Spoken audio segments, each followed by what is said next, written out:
Hello, everybody, and welcome to the 104th edition of the Chronicles of Podcast. And these, right here, are the Chronicles of Ethan Lawrence 2. It is I, the bearded brubby Jamie, and joining me, as always, is this handsome fella right here. What's going on, guys? It's Scotsman Tom, or as Ethan likes to call it, Ethan Lawrence Part 2. So, yeah, it's you're in for an absolute treat. Welcome to the Chronicles of Podcast. Hit it!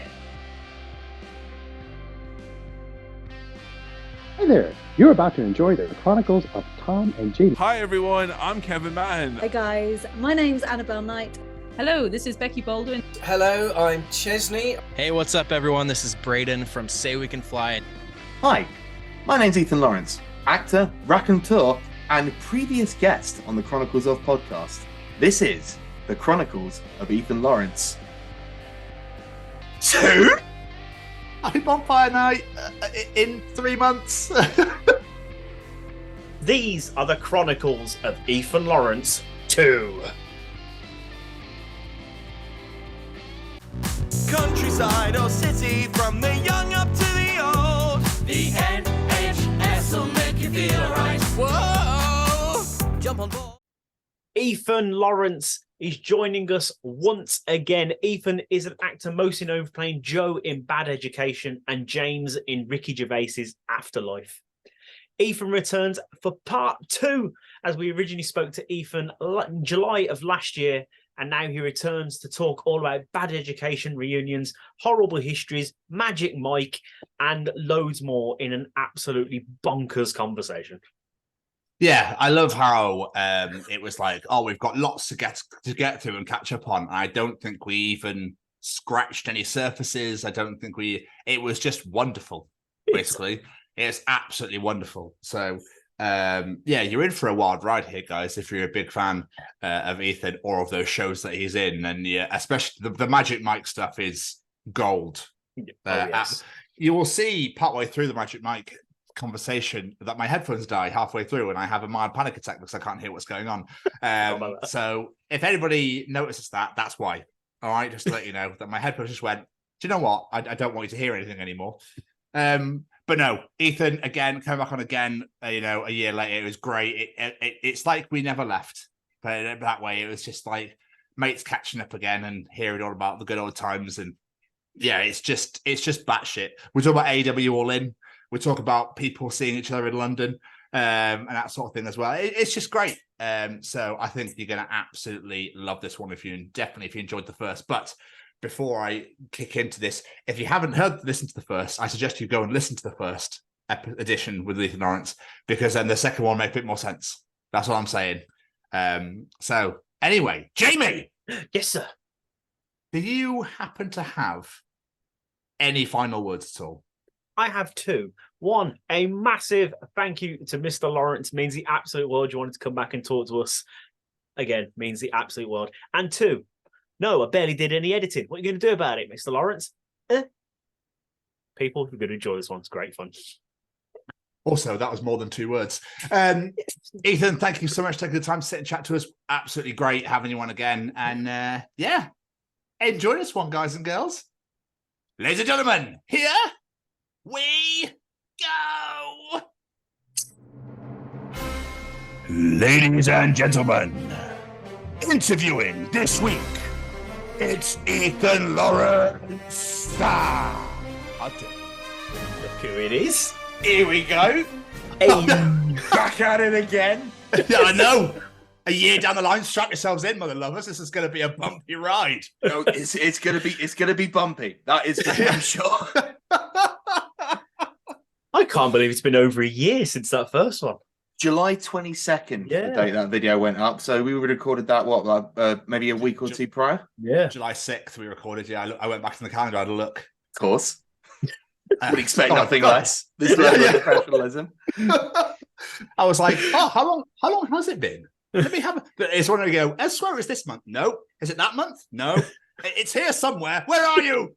Well, what I remember specifically is that you did not cut anything from the preamble. So people listening / watching at home, it is the 7th of September. It is 8 p.m. Dead I'm on. deep in my cups, Yeah. and we've got a lot to talk about. We never cut the preamble because that's where the fucking best bits are. You even left in like the minute or so that we spoke about making an edit point. Yeah. It's content. It's all vital. We can't leave anything out. You can't leave anything. So, also, thank you for letting us move this because obviously previously it was meant to be in August, wasn't it? I think Something like that. It was. Yeah, but I had to go for emergency dental surgery, and I could hardly talk.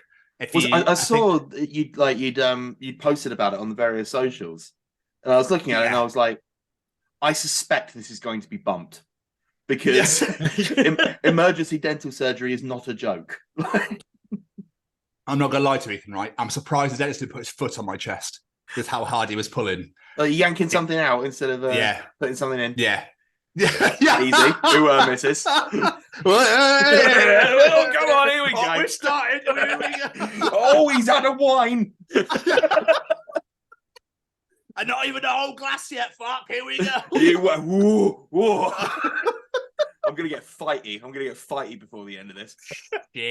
Shit. Right, ladies and gentlemen. Again, this is Mark 2. This is part 2. This is the second Chronicles of. If you haven't watched the first one, for the love of God, go back. Because the vast bulk of this isn't going to make sense otherwise. No, probably not, no. Yeah, it's almost like a follow on it. I don't think we've ever had a follow on before. This is going to be 95% callback. Yeah, I suppose, probably is, Oh, wonderful. Jamie, did you do an intro or no? You must have done. Of course I've written an intro. I'm no amateur, sir. Come on. Oh, Stella. Well, obviously, then you know how this works. So, yeah. I'm an old hand. Veteran of the game. Did it once before. Reckons he's got it all sorted out. The vaulting ambition of the artist. Phenomenal. Right. I'll do my introduction then and we can get going. Ladies and gentlemen, today we bring you a returning guest, a man who joined us last July to talk all about sticking recorders up his nose, bad bowl haircuts, and, well, quite frankly, drinking an awful lot while in university. He returns to talk all about what he's been up to since 10-year reunions, strippers, and horrible histories. Boys and girls, join us as we welcome back the man who apparently dreams about having lemon tattoos, the one and only Ethan Lawrence, because these are the Chronicles of Ethan Lawrence 2. Right, and another thing, right? So you know my butcher's closed. Yes, I remember. Yeah, we had I told you that I was in a foul humor because of it last time. Yes, fucking did. Right. Not only reopened under new management, but all of the old staff retained. Oh, yes. That is a victory for the local high street, boys. Yeah, that's magnificent. I have to clap that, especially this day and age with with this absolute scum of a fucking government. Sorry, we'll get into it, easy. Sorry. We'll get to that. We'll get to that. However, in other news, speaking of the local high street and its relative environs, this is the first example I've ever seen of a charity shop closing. Yes. How? No more British Heart Foundation on the high street. Oh, God, yeah, I forgot about that. But we've kept the butchers. That's the main thing. We can take Screw the heart. We don't need them. We just need the meat. You don't buy animal hearts in butchers? I'm pretty sure you can. You might have to ask, though. Yeah. They don't keep it in the front refrigerator bit. Yeah, I suppose still pulsing and bleeding into the ice. Oh, this is freshly killed. This by 2 minutes ago. Look at that. Yeah. Still got the pig out back, have you? I'll have a loin while you're at it. One thing we have to discuss, Ethan, is when last we spoke, we were very much interested in your interior decorating skills. Where's the white wall and the brickwork gone? Oh, the webcam's slightly moved. There's the brick wall. There it is. Yes. Oh no, I've moved the webcam and now I'm never going to be able to get it back into a good point. This is the same area. This is the same zone, just from a slightly different angle. That's all. Oh, as long as it's still there. The sweat from my eyes right now. I am. It is. I mean, it's nuclear outside, isn't it? As to again to sort of to ground this into a place and time, it is the hottest day of the year. Yeah. It really is. Although it must be said that the meteorology department appended the very ominous words "so far." No. I'm like, really? Because it's September. We're having an Indian summer, apparently. Can we have had it during the summer, not just this 1 week? No, that'd be great. We're having it Indian style because apparently that's what that means. It's all I've heard people talk about with regards to the weather. They're like, "Oh, we've had a very drizzly July, but I tell you, we'll have an Indian summer." And I'm like, "Ooh, okay, good. What's that mean? What's that?" It sounds like a buffet thing you'd buy from Iceland. An India summer pack comes with a samosa, a bhaji, and let us not forget a little tray of the lamb vindaloo. Oh yes, of course. Oh, what a joy! I swear, right? They say that climate change doesn't exist or whatever, but I swear it's the government's plan to kill off the gingers. It's, nobody wants the gingers around anymore, so they've gone, "Oh yeah, it doesn't exist. Like, just keep running your cars, turn it up a little bit more. Let's get rid of the pricks." Not in 2018. not to get too political, but I really feel that in today's day and age, the gingers are not as persecuted as they once were. No, we're not. I was just trying to make a little joke. I really feel like we've been accepted. Yeah, finally. At long last, it took a while. It took some high-profile names, but we got there. Finally, Chris Evans, legend. He was fighting for us since the 90s. he's been knocking him out since the 90s. Oh god, Top Gear. Do you remember he was on Top Gear for a cup of coffee? Yes, he was. Yeah. With Joey from Friends. This is such a random.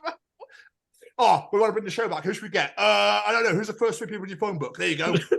No one could tell that the BBC was panicking at all. No one could tell. No. I love it. People just kept calling him Joey. It's like, it's not fucking Joey, right? Why did you call me that? I'm Matthew the White. That's what his name means in English. That took me way too long to click on then. Matthew the White.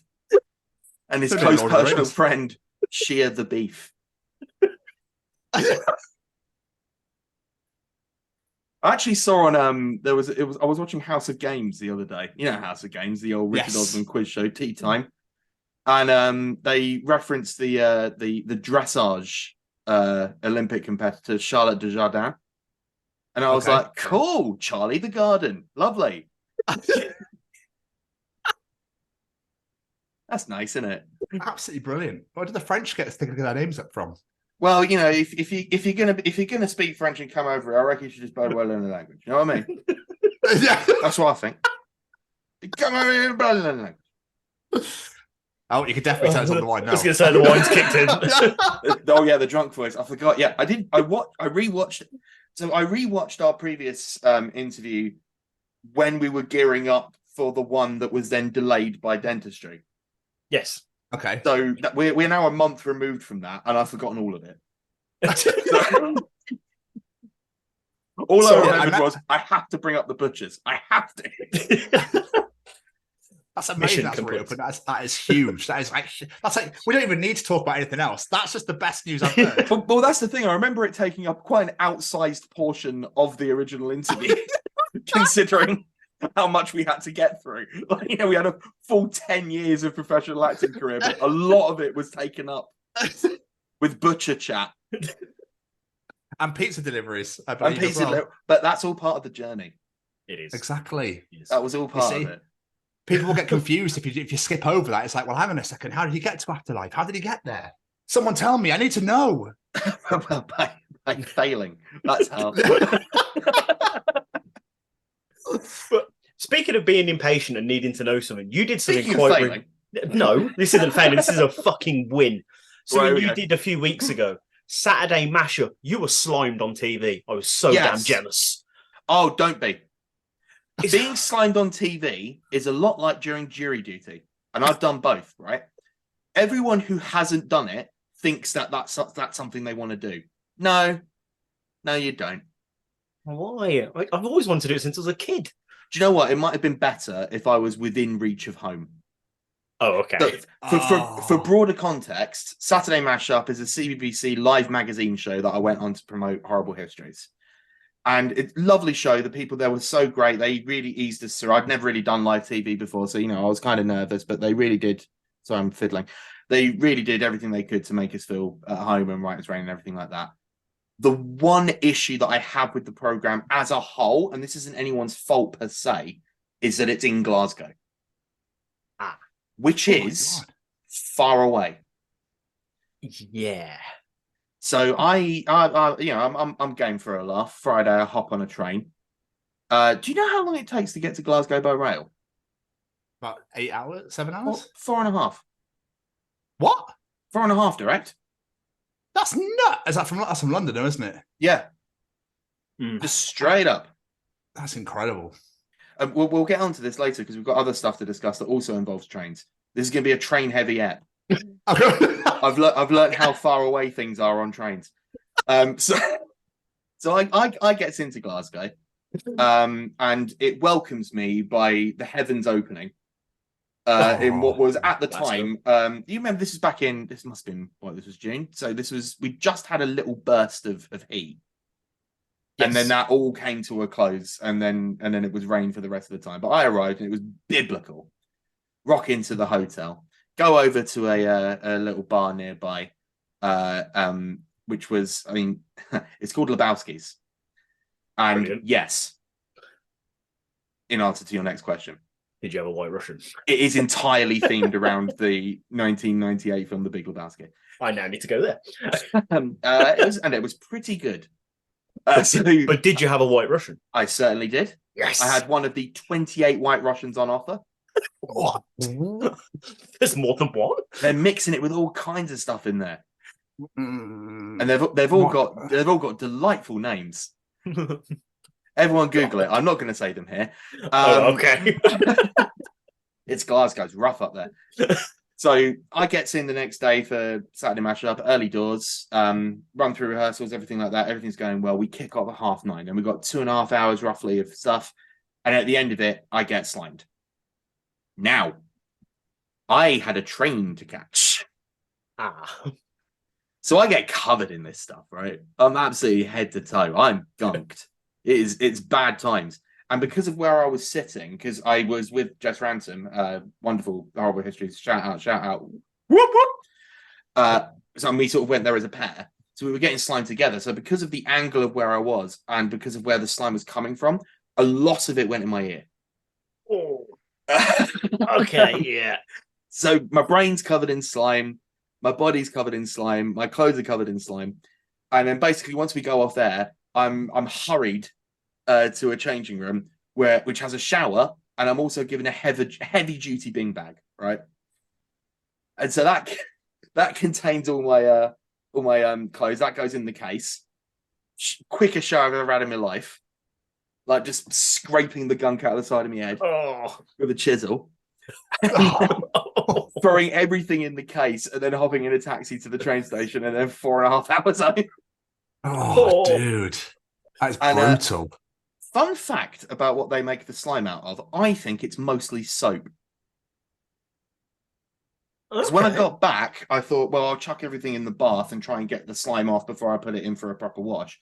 And I tell you what, the lather I got on that. I shouldn't have worried. The washing machine. Yeah. I honestly shouldn't have worried. It's so clean. It's probably a good job I didn't stick it straight in the washing machine. You just have bubbles go fucking everywhere. I'm really pleased I did it because it was saturated. Like it was a bad scene. Well, I don't feel as jealous now. So you put my mind at ease a little bit there because I was very jealous when I found out. I'm not gonna lie. Like I said, it's exactly like jury duty. It's a great way to compare. Yeah, I've never done jury duty. I've always been intrigued by jury duty. Though. See, what did I just say? I've always thought I'd love to do my civic duty. No, you wouldn't. Doing your civic duty sucks. Yeah, but I'd want like a really like delicious case. Do you know what I No, mean? you Like, don't, not because something- they last for ages and you're not paid enough. Oh, okay. All right. In that case, let's just edit. Actually, no, Joe doesn't do any editing, so No. that's in. That's in there We forever now. don't believe in editing. I know there's no editing. I rewatched it, remember? And I was like, God, they cut nothing. My word. Not even any of the stuff that was legally actionable. They kept that all in. Mental. Yeah, we're here a year later and we're still good. So none of us are taking away chains. We're good. So now all the Bloodstock content's going to come out. People are going to go back and they're going to be like, oh, Jesus Christ. Yeah. Look what they were like pre-Bloodstock. My word. Never could be asked back far enough because there's so much on there. They'd be like, "Oh, we'll stop it. It's fine. We've got to May. It's all good." That's the you're relying on scroll fatigue. Yeah, that's a good 100%. position for the channel to be in. What I really want created a wall of content that no one will be able to penetrate. That's yeah. We had some lovely advice from a fellow podcaster, a really good friend of ours, and he was like, "Smash them all in one." We're like, "We'll do them one at a time, just to be on the safe side." Well, it keeps the release schedule sort of moving, doesn't it? Because that would be a mega rep if you glued all that together. I mean, that's got to be like over 3 hours, surely. Well, the Bloodstock ones are only like 10 minutes odd, so they're very, very short. But there were a lot of them. There's 32 and they're still coming out. They finished today, luckily, but yes, you are spot on. Because every time I go on the Instagram, I'm like, oh heavens, another. God, they were getting about, weren't they? We try. We do our best. No. Lanyards. All access pass. Putting all that Bloodstock energy into admin. Actually, I think you'll find I belong here with all of the long hairs. I think you'll find. So if you don't mind letting me through, I've got an interview. I've got an interview with Behemoth. Yeah. Oh my God, I'm so going to talk that next year. I'm just going. Hello, lovely to see you. Quite. Excuse me. I'm looking for arch enemy.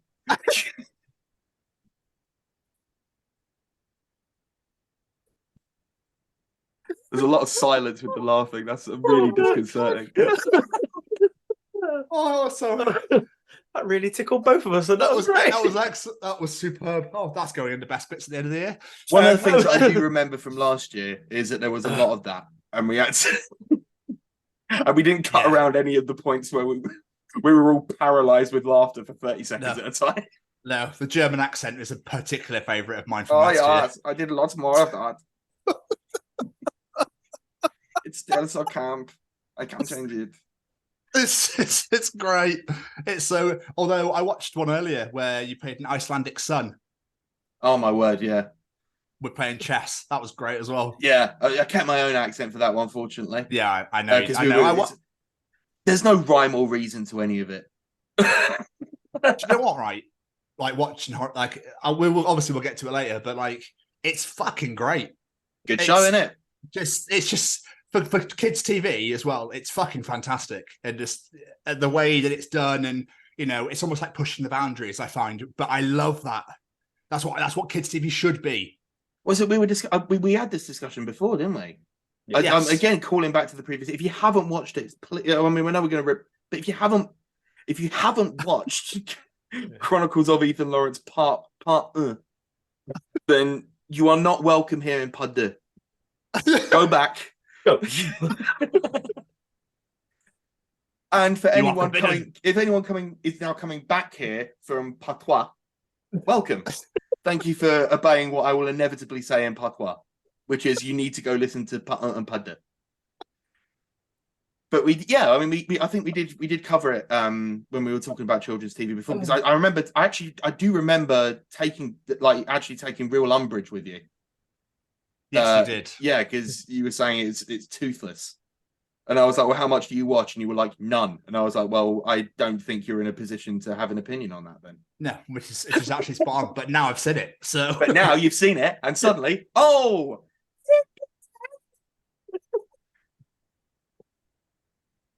I have no idea if that picks up on the Zoom because it really does compress. I didn't hear it. Okay. No, I didn't. I said vindicated in a really high voice. Okay.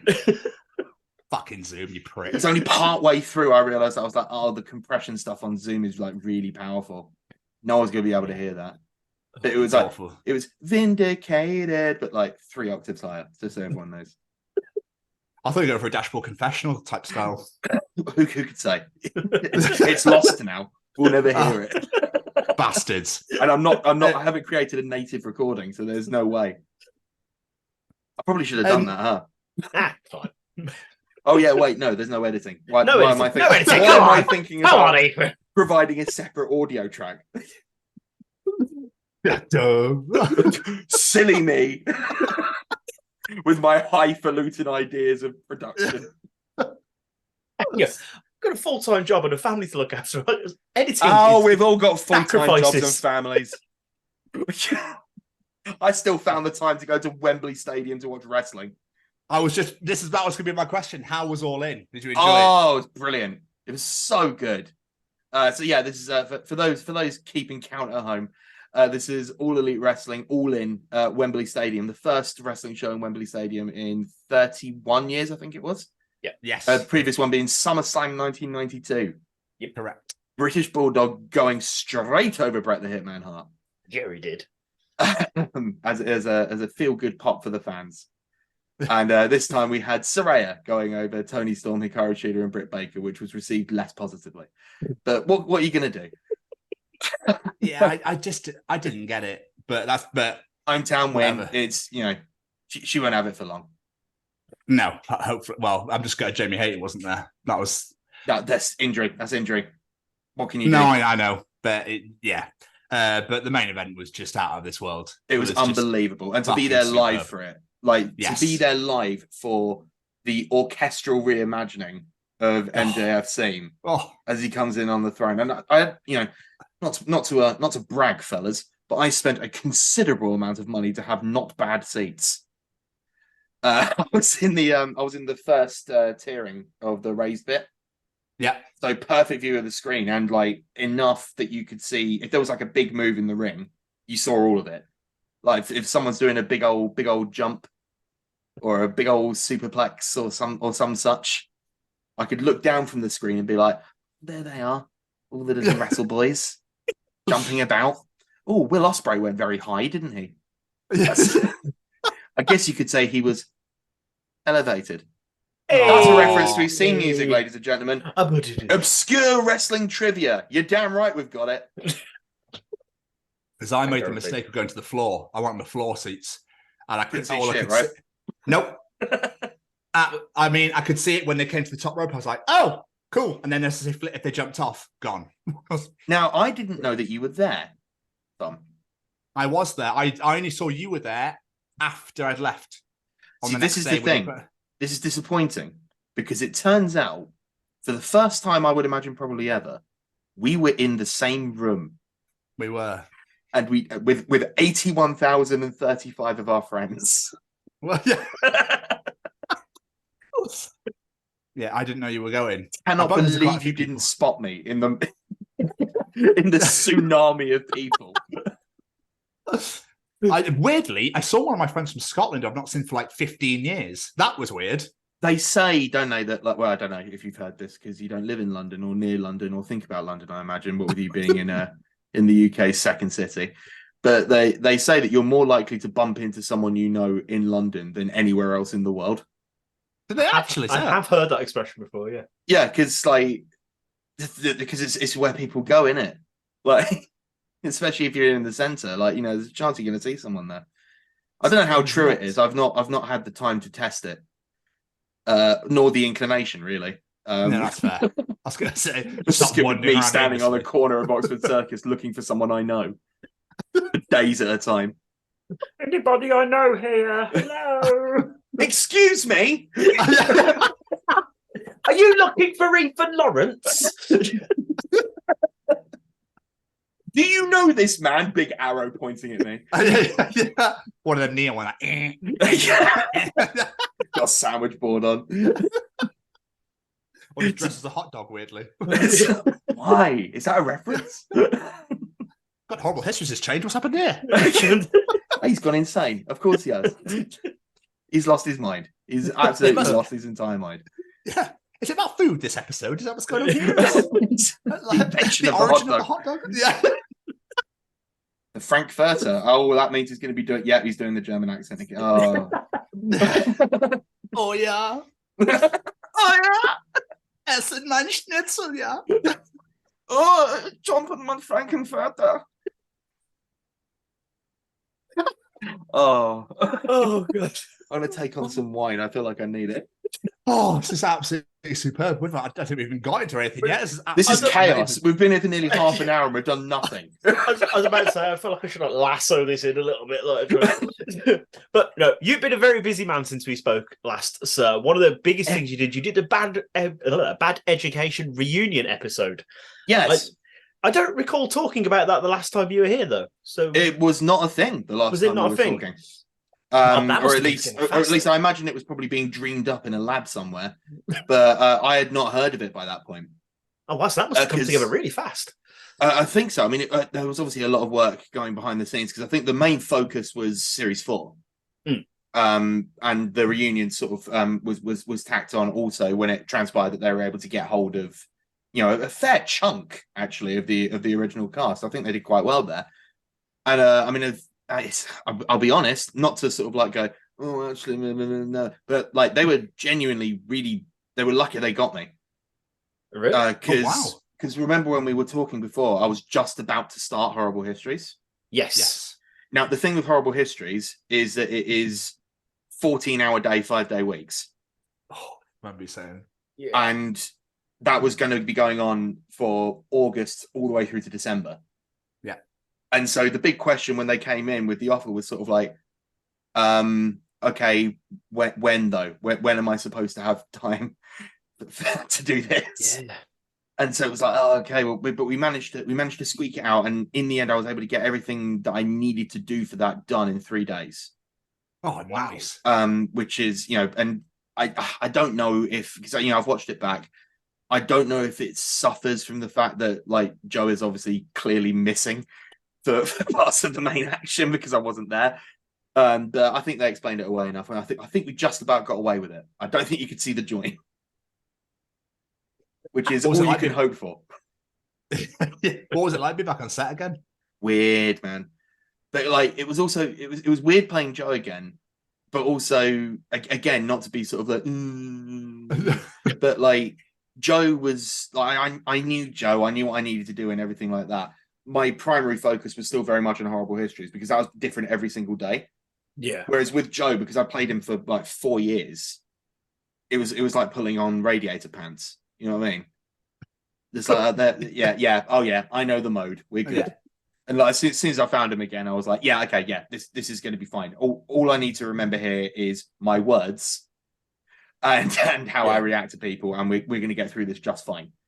Not to say that I was doing it on autopilot or anything, because I always put everything into it, but it was much easier to find it than something like Horrible Histories when, like, I think the grand total of characters that I played was 107 in the end.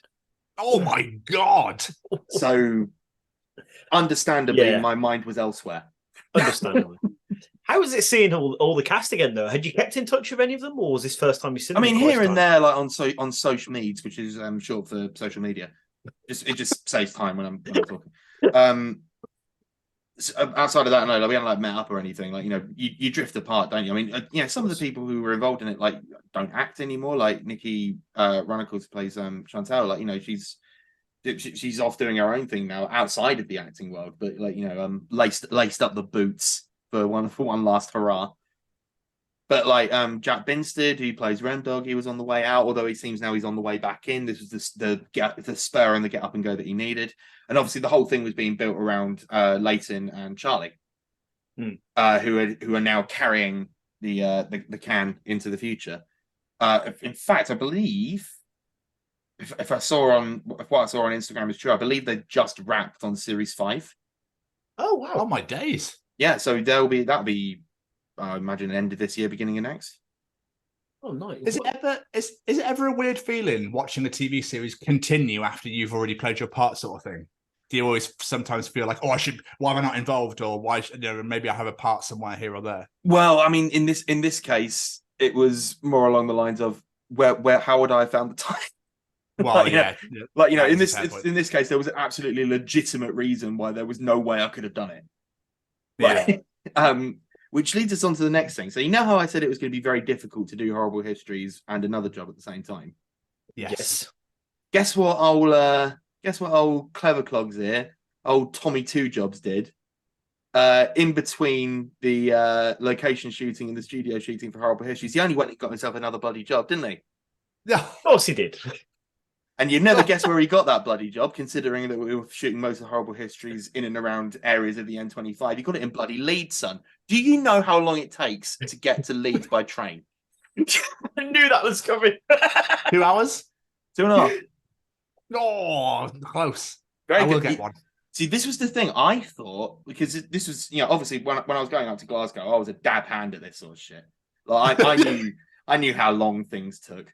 But when I heard it was like, I've got to head up to Leeds, I was like, oh Christ, that's going to take 16, 18 hours by train. Like that's all the way up there in the narrow bit. Like, that's going to take forever. But in this way, again, big shout out to my agent who had to go through some incredibly high wire negotiations of time to keep it so that I could still do the vast bulk of the studio stuff for Horrible Histories while also doing this other job. The only downside, really, was waking up in Hayes. That's always a bad thing to do. I didn't enjoy my time in Hayes in London. Not a fan. Waking up in Hayes, going in, doing a full day of Horrible Histories, then dashing over to the train station, taking a train up to Leeds, collapsing in a hotel there, and then waking up in the morning, doing a whole day of Boat Story. That's the name of the show, by the way. We've got a first look on Twitter. You should check it out. It looks really cool. Then doing a full day on Boat Story, then hopping back on a train, then coming all the way back to Hayes to then go to sleep and then do Horrible Histories the next day. Do you remember how I said I'm not quite sure how I got through my third year of university because I spent most of it drunk? Yes. I'm not quite sure how I got through the last half year of 2022 because I was exhausted.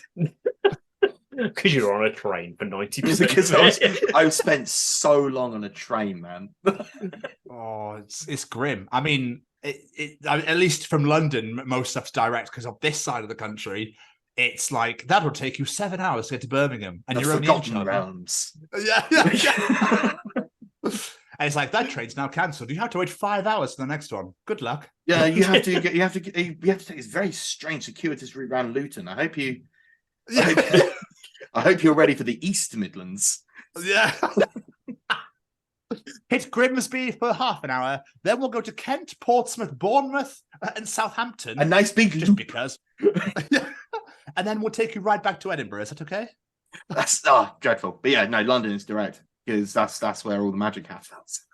Yeah, that's literally where they focus on everything and then go fuck everybody else. That's where they put all the money. I mean, Birmingham can test for that, can't they, Jay? Let's not talk about Birmingham's financial situation, please. Oh yeah, you went bankrupt, didn't you? Yes. You went bankrupt. But yeah. So But basically that was my August through to February. It started with Horrible Histories, then midway through that Bad Education Reunion, then a little bit more Horrible Histories, and then midway through that Boat Story, then Horrible Histories ended in December, and then Boat Story continued into the new year. Which then landed us in February. And it's been pretty quiet since then. It'd be nice to be quiet for a bit. Yeah, I was going to say. And I'm pretty sure things were quiet for a while when we chatted to you last as well. And then you were like, but I've got this bulk coming up. Well, you see, because I told you a couple of fibs. Oh, how dare you. How dare Well, because at the time, I was not at liberty to talk about Magic Mike. I was just going to bring on to that, yes. Which I had shot in May. So I was actually not that far removed from having wrapped on Magic Mike. You bloody bastard. Oh. But still. I respect when I sign a non-disclosure agreement. I respect the hell out of it, and I've never blabbed to friends. I would never do that. No, fair. Because I'd be the worst for that. I'd be like, I know, yeah. what's happening? I can't tell you a secret at all. Yeah, I could definitely, but I mean, for my own if it was me personally, then I'll be like, oh my God, you don't accept. But if it's someone else, then I respect it. I respect the code, as it were. But if it was me doing something, I'd be like, oh my God, I'll tell somebody. Do you know what I mean? The thing is, though, some of these things are kind of tricky because, I was under an NDA for Magic Mike, but also it had been reported in more than one tabloid that Channing Tatum had been spotted shooting Magic Mike in London. But the thing is, they didn't sign an NDA, so they don't have to worry about that. Of course, they're under no legal obligation to keep it a secret. They were just like, oh look, Channing Tatum in Clapham. What's going on? let's get some boots on the ground to find out what's happening here. How did that come about? Yeah, I was about to say. Right, well, we're gonna have to. It's story time with Ethan Lawrence, baby. That's also. That was amazing. So here we were. So July. I'm trying to think of what I told you and what I couldn't tell you. Basically, the story stopped around Afterlife, didn't it? Yes. When we were talking about it last time, because in between then and then it would have been Magic Mike, which I can tell you about, and in the future was Horrible Histories, and we didn't know about Bad Educational Boat Story. Yeah. So really, this story starts in December 2021. Oh. Now I'm not sure if you remember this. It was a bleak midwinter. However, we were allowed to go do Christmas with our families. Yes. But I wasn't, because I had COVID. Ah. Yes. Now, I think I told you this bit. I think we got as far as this bit when I had the Rona and it was horrible. And I forgot how to learn lights. Yeah. Yes. Yeah. So the reason why that was such a high intensity scenario is because in that January, I started auditioning and got fairly deep, or I say fairly deep, started auditioning for a West End show. The name of which I won't mention because not fair. I got heartbreakingly close, final two close. Oh no! And it didn't go my way in the end. And so I was recovering from my memory being shot, and I'd done all this, and it was a proper blow to the confidence. But I had the phone call from my agent. He rings up and he goes, "Yeah, so it's not gone your way this time." And I was like, "Oh, that's a shame," because I'd gone through maybe 6 or 7 rounds of auditions by that point. Yeah, and so it was heartbreaking. But I get the call and he says, "Yeah, it's not gone your way this time." Oh, other bit of weird news if you're interested. And I was like, "Yeah, what's up? What's up?" He goes, just had Steven Soderbergh on the phone. And I'm like, as in, yeah. You heard of Magic Mike? Get to the fucking point, Michael! Turns out, the producers of Magic Mike had seen Afterlife and had essentially rewritten this character with me in mind. Holy shit! It was not an audition. It was offer only, baby. Oh, nice. Gorgeous. And so they were like, "Yeah, you start in April." And I was like, "Oh, okay." And so that's the story of how a tubby little prick from Essex ended up in Magic Mike's The Last Dance as a character named Woody. Woody, best name for a stripper movie ever. Based after a real guy, turns out. Oh, really? The original stage manager of the Magic Mike live shows in Miami was called Woody. And the character was originally a middle-aged dude. Some graying 50-year-old, but with spunk and that. But in this case, they were sort of nah, what this doesn't need a 55-year-old Floridian. What this needs is that It's the kid who got in the bath, and it's the afterlife bath man. It's the bowl cut fella. It's the guy who nearly threw himself off of a sea wall in Doc Martin. It's that guy. It's estate agent Lee. That's who we need. But what was that like? What was it like though, being there? Absolutely mental. So I rock up on the first day, and where were we? I think they'd set up like the unit base in like Hyde Park or something mad like that. But like we rock up, and all the Winnebagos are down there. We've got the trailers and everything like that. I'm deposited in a trailer, and they're like, right, onwards to makeup. And I'm like, hell yeah, get into makeup. The makeup team, it's only the same makeup team that did Afterlife Series 2. So I'm like, hey, Fran. And she's like, this is crazy. What? Why are you here? Well, work, presumably. Yeah. And this conversation sort of petered out. You're in London. You'll see someone you know. It's just a small world, isn't it? It's just a small world. I ain't never even been in London, but I went down one time and I met my friend Felicia. So I'm sat there in the makeup chair, and I don't require much makeup. Not to say that I'm like super handsome or anything. I think they just realise they're on a highway to nothing. Like I'm a lost cause. They're just like a bit of powder to make it so you're not sweating as much, and then on you go, son. So I'm getting that done. And obviously there's a mirror in front of me, and I've got a perfect view of the entrance to the makeup trailer. In walks Channing Tatum. Now, you're not. I think I spoke about this as well when I did How to Talk to Girls, when I was in the presence of Nicole Kidman. Yes. And you're sort of like, oh right, Hollywood difference. Like, these people exude charisma. Like it's a crazy kind of like you don't even know what's happening. Anyway, he comes in. Now, what was nice, and I really genuinely appreciated this actually, he was producing. And so I think exec producing. And so because of that, he had, obviously he would have had some input and some sway. And also he has a responsibility as a producer to make sure everyone's comfortable and everything like that. He made the approach. Oh, nice. He came up to my chair and he goes, Ethan, right? And I'm like, yeah, nice to meet you. Grabs my hand, firmest handshake I've ever felt in my entire life. And he goes, hi, I'm Chan. Oh, smooth. Chan, is it? Ooh. So it was Chan from then on. So that was day one. There was a bit of kerfuffle with our leading lady, but eventually it landed on Salma Hayek. And so, like, she came in on like properly late notice, and so like she like rocks in. She like turned up like the day before, jet lagged to shit. Her first scene was like a 3/4 page monologue, and she like knocked it out in one.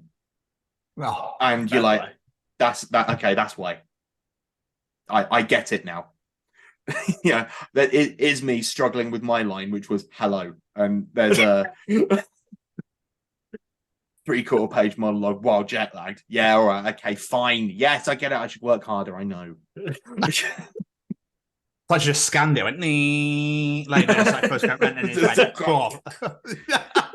But like from my position, like for the most part, I was Woody's the stage manager, I should say, of the London show. So a lot of my work was standing in a booth pretending to call a show. So I'm like, oh, LXQ1, that means something. But that afforded me a really rather excellent view of all the hunky boys. I can imagine it did. Doing their hunky dancing with their hunky torsos. And yeah, no, it's not a bad way to live. Dinner and a show, as they say. Speaking of Salma Hayek, did I read somewhere about her giving you a box of salt or something? Other way around, mate. You gave her a box of salt. Oh, right. Okay, you want this anecdote? Okay. I need to know. Right. So I come from a town called Malden. We've discussed this. It has a butcher's. Yes. But no British Heart Foundation. And Bastards. Malden is one of its claims to fame, as well as being the birthplace of me and Sam Ryder, is Malden salt. It's a table salt, rock salt, a finishing salt. Oh, lovely stuff. And so I thought for the Americans / Mexicans, as a wrap gift, don't laugh at that. It made me laugh, all right? That's not funny. That's me correctly saying where Salma Hayek is from. Isn't she Colombian? Fuck. Now I can laugh. If only there was a way we could check. If only there was a way we could edit out if it was wrong, but there we are. Breaking the habit of a channel lifetime. I demand that you remove that. I'm going to have to Google this because otherwise it's going to make me cry. And then we'll continue with the anecdote. Mexican American, thank you. Oh, is she? Right. Yeah. Well, according to Google. Are you thinking of Shakira? No. You're thinking of Shakira. Just in case you're unclear who Shakira was. I'm having it myself now. Shakira. Famous Colombian American actresses. These hips do not lie. He's thinking of Shakira. I know he is. He's Googling, but all he's Googling is Shakira. Let's going to tell him that she's Colombian. Wasn't she married to Piqué? Wasn't she married to Salma Hayek? You know what? I think, yeah. Ethan, I apologize. I held my hands up and I profusely apologize to you. And I bow at your feet. I do apologize. Don't edit this. Keep this in. I'll keep that in. Yeah. This is important content. Anyway, the anecdote. So I figure for the Americans and the Mexicans, thank you. I would buy them a box of Malden salt because it's something I doubt they would have heard of, but also it's relatively unique, and it's also something that means a lot to me because it's where I'm from, and it's something that actually also as a wrap gift has utility because you can buy all sorts of stuff, but like salt that gets used. So I go out get a few boxes of salt. And on my second to last day, I speak to a production runner and I was like, when they've all gone, would you mind popping these boxes and accompanying cards into their trailers so they get them morning of? And she was like, yeah, no problem. So that happens. And like, I get a thank you from Chan. I get a thank you from Stevie S. That's Steven Soderbergh. That's just what I call him. But I don't actually see Salma Hayek until we get to set, which was the Clapham Grand Theatre in London. Check it out. They've got some great stuff going on. They do a lot of wrestling there, actually. It's very good fun. Cabaret Riot. It's brilliant. Anyway, I, of course, as well you should. So I rock up. I'm feeling $1 million at this point. I'm like, I've done such a clever rap gift. I'm a freaking genius. Clever boy over here. And then from the other end, the other side of this enormous space, this enormous performance space, from the other side of the room, I hear, you. And I'm like, oh no. I see Salma Hayek. She's doing the come hither gesture. And I'm like, oh, fuck, what have I done? Oh no, I'm gonna get killed and eaten by Salma Hayek. How is this fair? How could this possibly be fair? So I'd walk over, tail between my legs. But she comes up to me, grabs my shoulders like really hard, and like just directly into my eyes, just says, "I fucking love salt."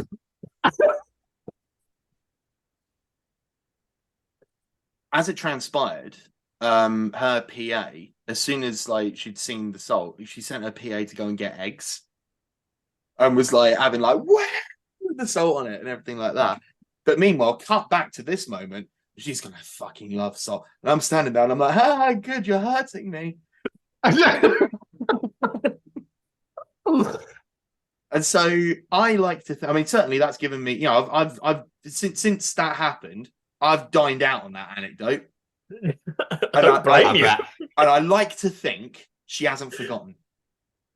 She's probably still using it now in the kitchen, thinking of you. Oh no, if she started using it day off, she's used it all by now. Oh, okay. This was last year. Like if she's having it on her breakfast every morning, that's gone. She needs more. I should send her some. Yes, you should.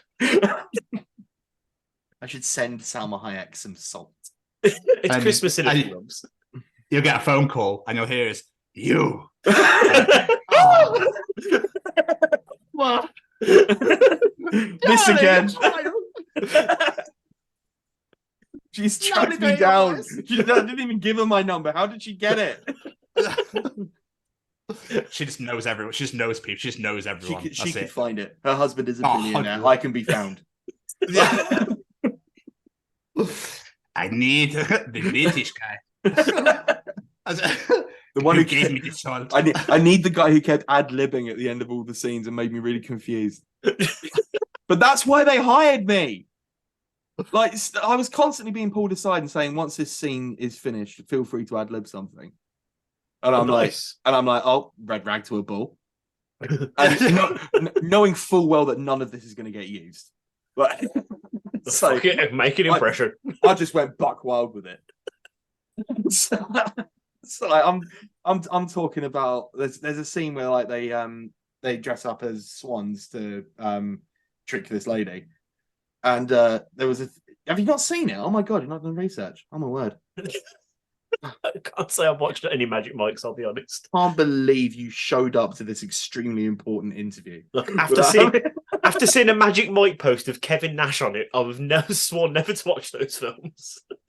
He appeared in Magic Mike's Last Dance on a Zoom. On a Zoom? Yes. Much in the way we are now. It wasn't even a solid connection. It was great. What was I saying? Oh yeah, ad-libbing. So at one point they have to dress up in like this beautiful swan outfit in order to trick a lady. And like the outline of the scene is Chan saying like, you know, oh, I need some feathers. That's the outline. And so then you can like smash cut to like, you know, the heist, as it were. But instead, for the ad-lib, just pulled out my phone. I'm like, get it up, and I'm like, yeah, Jerry, how many swans have you got? Yeah, I need a job lot of them stat. Yeah, beaks and all, mate. Beaks and all. So this is happening, and like I do stuff like that like all the time. This is the one scene that had Salma Hayek in it, who, when the camera's called cut, looks at me and genuinely turns to one of the producers and goes, "What the fuck is he talking about?" Brilliant. And I'm like, oh, good. I'm glad I made an impression. It's what I'm hired to do. You get me in the room, I make the boom. All right. That's me. That's my job. I'll let Salma Hayek get on with learning incredibly rich blocks of text and delivering them perfectly despite being jet lagged. And I will make little wisecracks. About swans. And in fact, actually, speaking of those wisecracks, wisecracks, I've had a wine. I'm talking to the dancers, right? And like all of these dancers are pulled from the Magic Mike live shows. So like there was some from the London branch, there were some that came over from Miami and Vegas. I think we had a couple from Berlin. And so like, you know, they knew the show inside out anyway. But I was chatting to them and like, you know, it's a sort of, you know, shared actor life. Because a lot of them were acting for the first time because they were primarily dancers. But, you know, they had aspirations to go into acting and everything like that. But then, like, some of them, they were there, and obviously they're thick and they're cut and, like, you know, they're very handsome and they've got big muscles. And I'm looking at them, they're doing, like, 800 press-ups before a dance routine just to make sure all those veins are popping. And I'm looking at them, I'm like, you know, if I'd done more sit-ups and made less jokes, there, but for the grace of God. You know what I mean? I could have been that. I could have been ruining my knees by the age of 25. But instead, here I am, 30, with knees intact, but nothing to show for it. But you got to confuse Salma Hayek, so you've got something to show. Well, you know. That's what you need. But there's no monetary value in that. But it's great podcast content. So it's content, lads. It's content. That's the currency of today's content. Grist for the content mill. I can imagine there's points where Channing keeps taking his top off. You go, oh, again. Oh, Chan, just so Chan. He was relatively restrained, to be fair. Like, you know, the Oh, really? Well, actually, the film itself is sort of a kind of passing of the torch thing. Insofar as Magic Mike is directing the show rather than starring in it. And so it's more about this new breed of dancers that are coming up. Of course, he does do the famous water dance at the end, which I would say, pound for pound, is the sexiest thing I've ever seen in my entire life. And I've seen actual sex. So just picture that. I get it. Yeah, no, I get it. Yeah. Sexier than sex and twice as wet. That's what I would say about the water dance. So, spoiler alert, at the end of Magic Mike, they do a lot of dancing and it's all very good.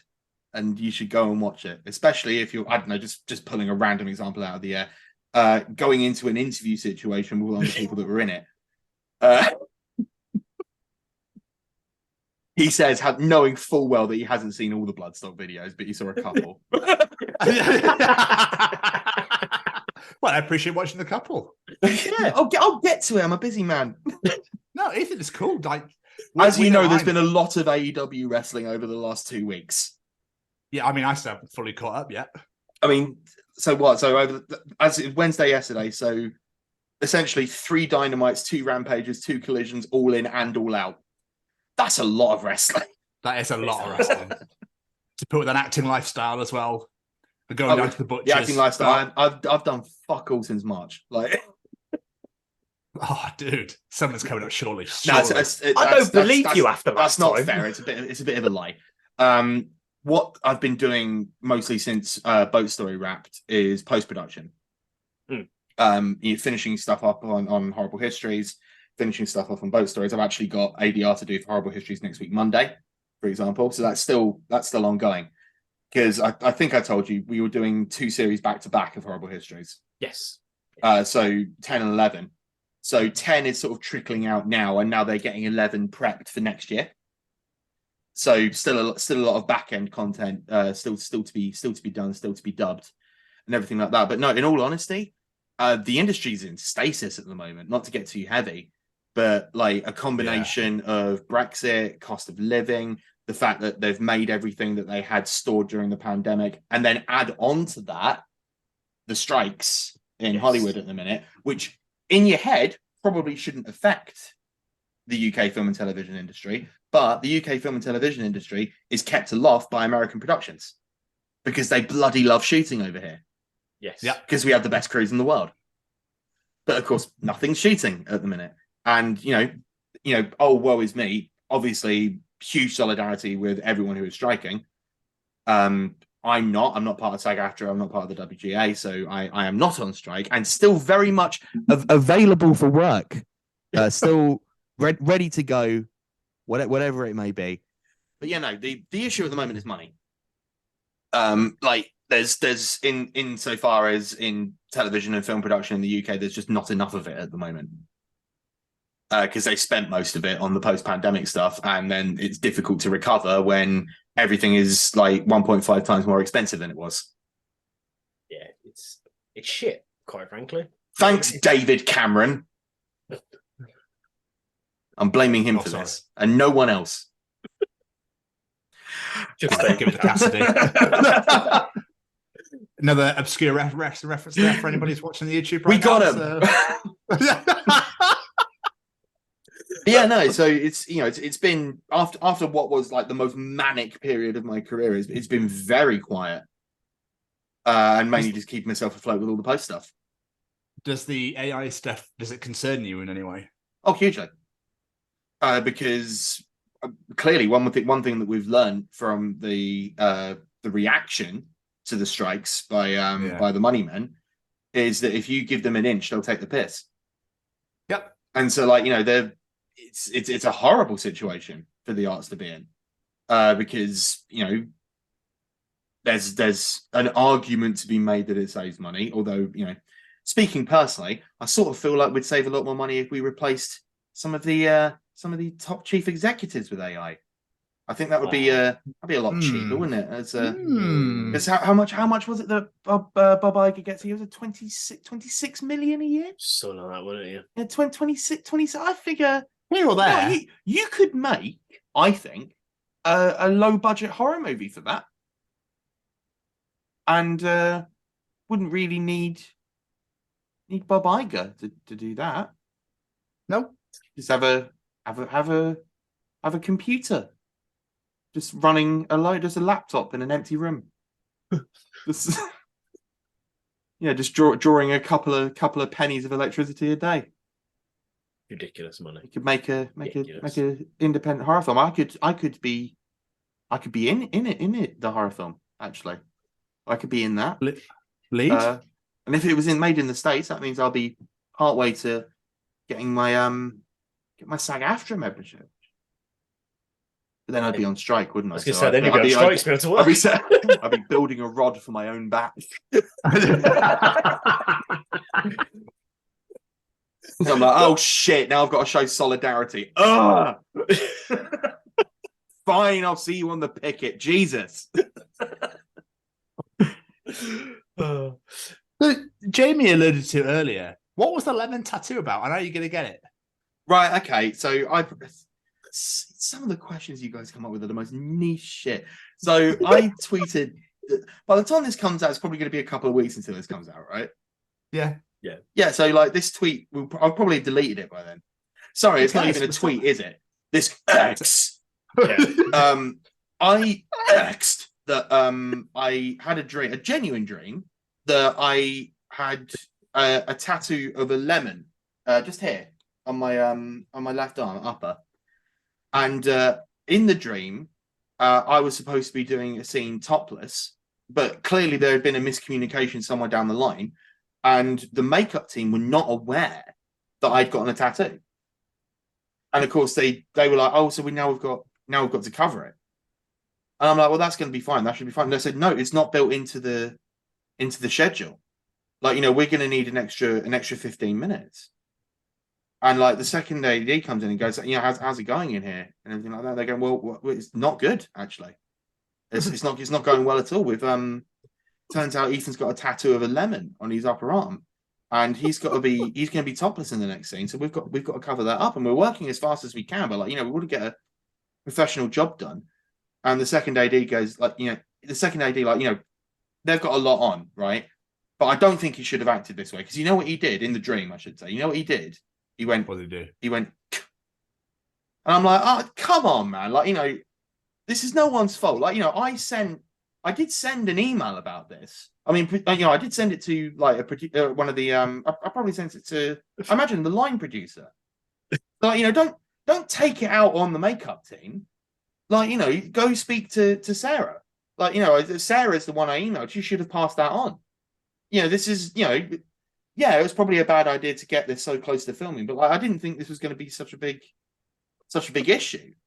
Anyway, the makeup team, they're struggling. They're they get it done, but the start of shooting is delayed until about 8:15, and really they needed cameras rolling sort of at 8, so there was a big delay. And then I woke up.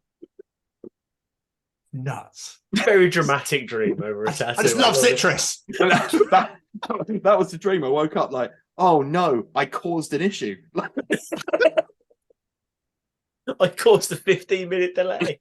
No. Did you check, see if you had? Did you actually check? Go, did I have it? Did I have it? No. What have I been doing in my sleep? I wonder what that noise was. For the record, it was like a Sicilian lemon with the leaf still on it. It's actually kind of a nice design.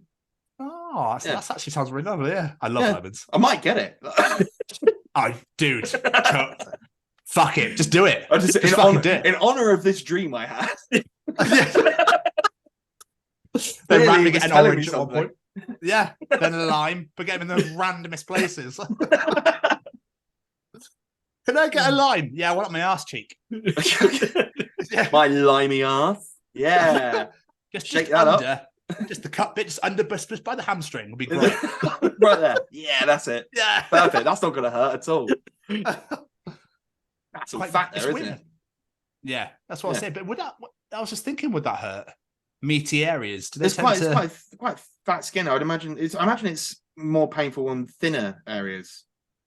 Yeah, my chest was horrible. I was going to say, why am I pontificating about this? I don't have any tattoos, and you do. Yeah, I don't. For some reason, my brain just went like really analytical about that. Oh, I wonder whether that would hurt. Would that be good there? Would it look all right here? Would it probably hurt more here though? You're thinking about your next tattoo. I am. Sorry. Citrus fruit on his arse cheeks. Sorry, am I not engaging you enough? No, you definitely. You're just distracted. I'm trying to. I'm done. I might actually go and get. I get more wine. I might join in. Cheers. Oh. So let's talk about it. We've hinted at it quite a lot through here. Let's talk about Horrible Histories. When we last spoke, as we said, you were heading off to go film. You were so proud of this show when we last spoke about it. I can imagine it must have been amazing to get back on set. Absolutely incredible.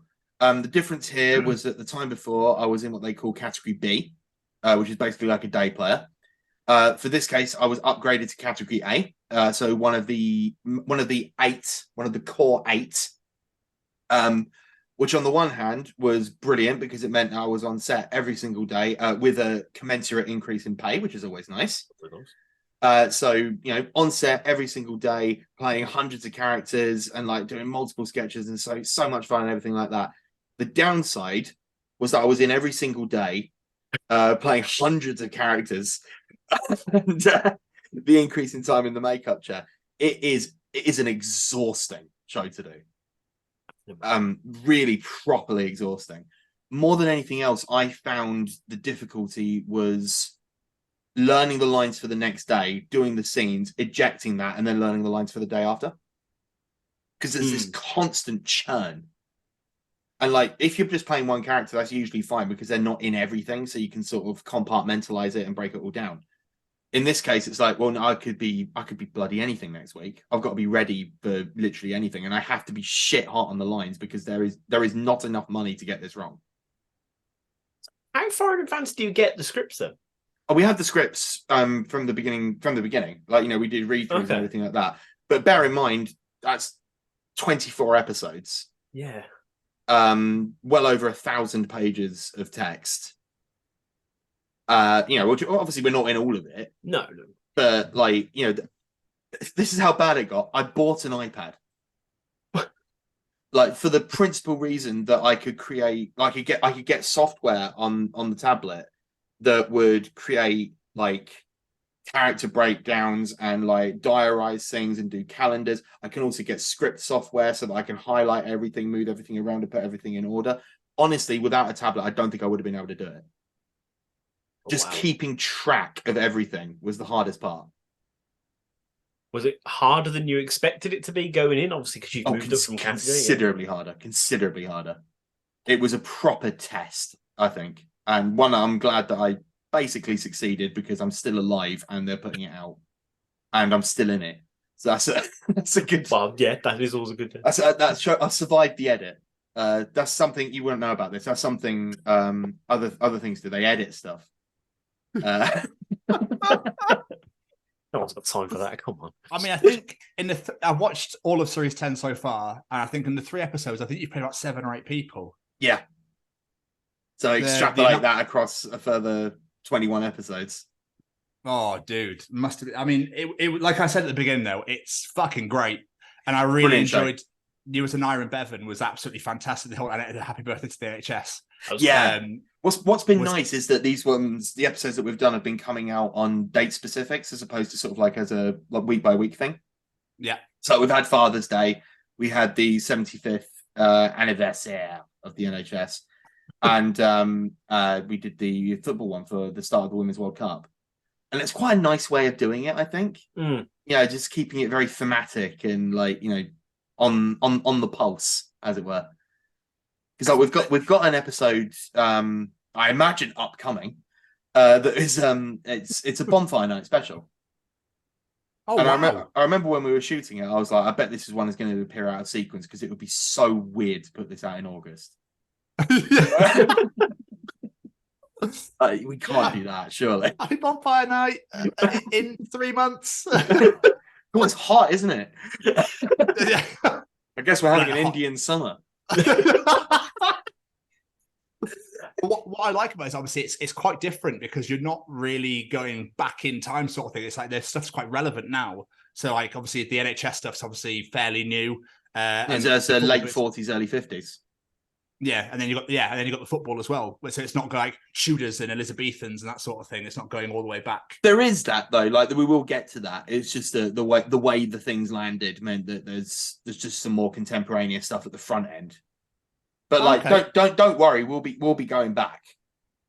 Like I've got some Napoleon stuff coming up that's absolutely dynamite. My King Charles II people are already talking BAFTA, and no one's even seen it yet. No one's talking BAFTA.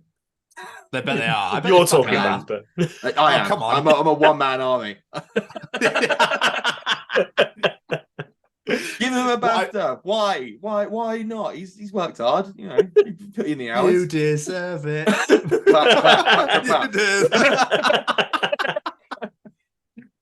He's still got it. Falling apart. What I really like about the show as well is that the same actors and actresses play the same characters, even in different series. Like Shakespeare's cast, they're all cast, but it's the same person every time. It's like an MCU type style, which I love. Well, that's what I'm hoping. Should there be more, and I hope there is more. We don't, no word as yet. Obviously, if we do make more, it will still be a way down the line because we banked them. Yeah, we've got a whole year in reserve. But I like to think that should I be invited back, that my characters will still be there waiting for me. Like I'll still have Winston Churchill. That was a brilliant. I was so pleased that I got him. Okay, so you saying that, you've made me think. Like, is there any characters you're sort of like dying to get hold of? If someone else gets it, you're like, fucker, I wanted that. Well, I mean, all the big ones are gone.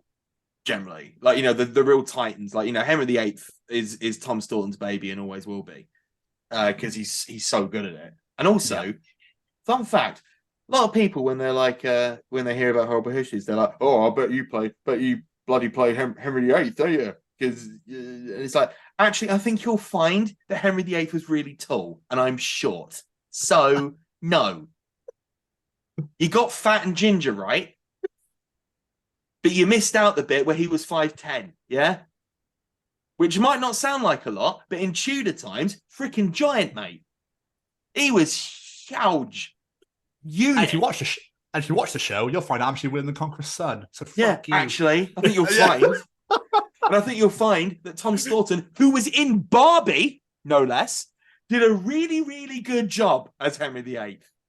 So, think on. Straw man person that I've invented. You dick. God, I hate that guy. Who invited him into this? Yeah, Jesus get him off the Zoom. Boot him off. Boo. I saw a photo of you as William the Conqueror's son, and that hair, the wig, is very bowl cut Joe reminiscent. I was it's all I mean, to be fair, it was to quote The Simpsons, it was the style at the time. It was very much that sort of page boy look as the French came over and laid their great empire at our door. William the Conqueror, William the Bastard, as he was also known, but we can't say that on the television. Well, no, not really, no. But he was though. He were a bastard. It's just the fact that I love the show that pushes the envelope. It really, why can't you throw that? I mean, it's a CBC show. That's probably why you can't throw that in there. Be great, you get away with a lot of other stuff though.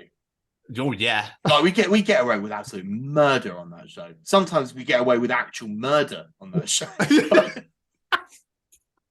People actually die in the sketches, and it's like, cool, this is just children's programming. But it's okay because you just keep it light. There's going to be a sketch upcoming, which is possibly one of the most graphic sketches I've ever been involved with, and it's regarding Alexander the Great, I believe.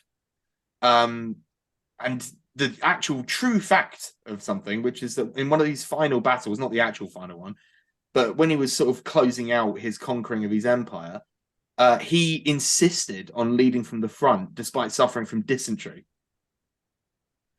And so we've got a sketch about the Macedons bravely fighting to expand the empire. Meanwhile, Alexander the Great's taking a shit in a bush. History. And Rat Flag, that actually happened. Like, yeah. That's amazing. It's just like, we're there, like, are you okay, sir? Yes, just go on ahead.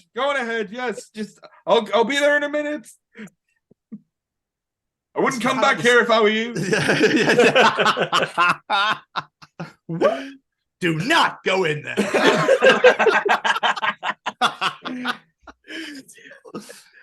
You were saying like how you're spending all that time in the makeup chair, and it must be great. I know hard work, but it must be great. But getting to basically pay to play dress up and playing all these different characters. Are there any particular costumes that stand out from this season, whether you hated them or wanted to steal them because they were so great? Well, to talk about your first bit first, we also spoke about this at the end of the interview that we did last time when I got all serious for a minute, which is that it is an absolute bloody privilege to do what I do for work.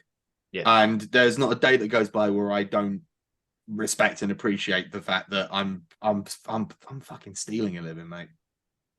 Like, as you say, I get to play dress up for money. Like, what an absurd thing my life is. But I'm incredibly grateful for that every day, and it's good to remind people of that because we have fun here, but also it's kind of serious. Anyway, good outfit. Napoleon rules.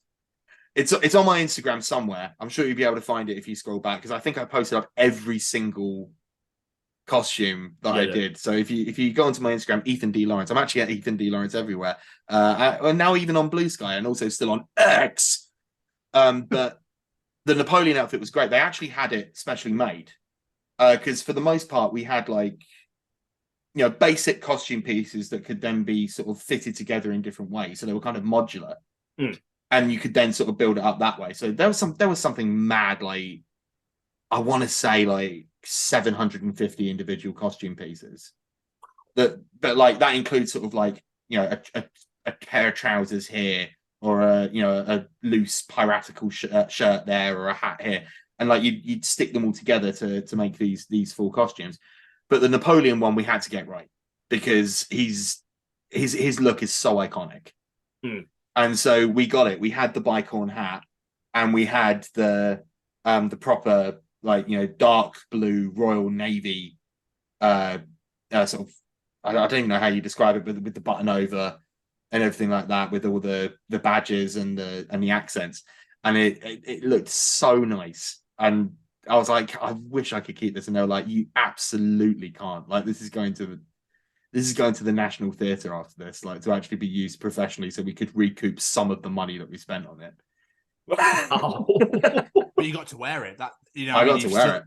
Yeah, which is incredible. And it's such a sick costume because, when it's one thing to sort of like have these costumes put together in a modular way just for you, but it's quite another one where it had to be made, and it does look really nice. It's one of those costumes where even though like you're just playing around and playing dress up, you do find yourself sort of standing a bit straighter and sort of swishing your towel coat a little bit more imperiously than you normally would. Yeah, walking around just sort of like, yeah, je suis Napoleon. Ah. Bon. And then you're lost. You're gone. Someone plays music. You've got some like Imperial March music going in the background. But it's okay because you'll be brought back down to earth because like in the next sketch you're going to be playing like sclerotic peasant 4. Right? You're like, oh, do you know what? I felt cock of the walk earlier when I was playing Napoleon, but now that I'm playing leper, I'm feeling less like. Right, Ethan's at his moment. Put him in that one instead. That's it, right? Just sellotape a load of boils to his face and see how it goes. That was also part of the fun, like the prosthetics and everything like that. There's a again, you'll find this on my Instagram at Ethan D. Lawrence, also available on Blue Sky and X. One of the things that we did, this was I wish I could remember the name of the nation. It's escaped me. But essentially it was, I think it might even have been Mongolian, but I don't want to commit to that because I'm not 100% sure. But essentially it was one of these empires that was expanding and taking in like other people as they went. But they had a tradition their children's heads would be bound and tightened, a bit like how they do with like in China. You know, they used to do it with ladies' feet. Yes. They would do it with their children's heads to create sort of like an almost conical shape. Yes, I've seen this. Yes. Yeah. Right. Yes. And in the, you know, it wasn't a kid in this case. Like, you know, we were playing a bit fast and loose with everything, but I played like the captured soldier who had this procedure done to him, and with genuinely one of the most hilarious prosthetics I think I've ever had in my entire life. Like, I've never looked more like a penis in my entire life. Just absolutely just solid mass of flesh-coloured conical shape coming off the top of my head, which in actual fact was actually just some like latex that was put over like a towel that had been precariously balanced on my head, and then just put that over. But because that happens in one sketch, we had to do this insane thing where I had that made up, and then we went and shot all the bits where I had the cone head. And then I quickly had to disappear into what we were laughably calling the makeup room, which was like a gazebo in the middle of a forest, because that's where we were. At which point I had to have all the prosthetics stripped off my head and then replaced with a wig, so that we could then do the first half of the sketch before I had the cone thing done. Meanwhile, the two people who were doing the other parts of that sketch, while that was happening, they were shooting the other parts of the sketch that I wasn't in. This is how we save time on Horrible Histories. Like, it's first assistant directors in our industry get a lot of shit because like they're basically in charge of the schedule. They're in charge of making sure that all the parts move as they're supposed to and it all locks together. And with something like Horrible Histories, my God, I do not envy that job. Like, having to set up the logistics of shooting a scene like that, and not just that scene, but there's like multiple variants of that scene that happen multiple times a week over a 4-month shoot. No, thank you. I'd lose my mind. Especially when you're going to learn lines and stuff, though, because obviously if you're doing the scenes almost in reverse or scrambled and random, like, how do you remember what parts you say where? Because I always learn them day by day. So okay. I'd go out, shoot, that'll be 13, 14 hours. And I'd come back to the hotel. Then I'd learn all my lines for the next day using all my clever calendars and graphs and all my admin on my tablet. Learn all that and then be like, okay, well, I guess that's going to be fine. As long as you're across what you have to do for that day, you can basically sort of budget. Like, you still have to be good on the lines because it's history. You have to get it right. Yeah. And like, if you don't, the script editor and the producers will look at you with daggers and being like, we wrote that line in a very specific way, because if you don't say it like this, that means it isn't true. And if it isn't true, we can't broadcast this to children. And you need to understand that, because you are at this point costing us tens of thousands of pounds that we don't have. So buck up, soldier. They're not that bad. I felt like I was just being told off like a little schoolboy then for you doing an impression. So fuck being there on the other side of that. The thing is, it never actually feels like that. But you are constantly aware that, like, it's children's sketch. There isn't a lot of money. So, like, you have to get it right. You kind of have to. And, like, it's an unspoken thing. At the back of your head, you're always sort of like, okay, I can't be the one to hold this up. Yeah. Because if I'm that guy for the day, it's these sorts of things that give me anxiety, and it actually give me the most extraordinary dreams. I've noticed. That's what I think about in my downtime. costing people time. Oh, I hope I'm not that guy. Oh, can you imagine being a burden? And for some reason, I want a nice juicy lemon. Yeah. Delicious.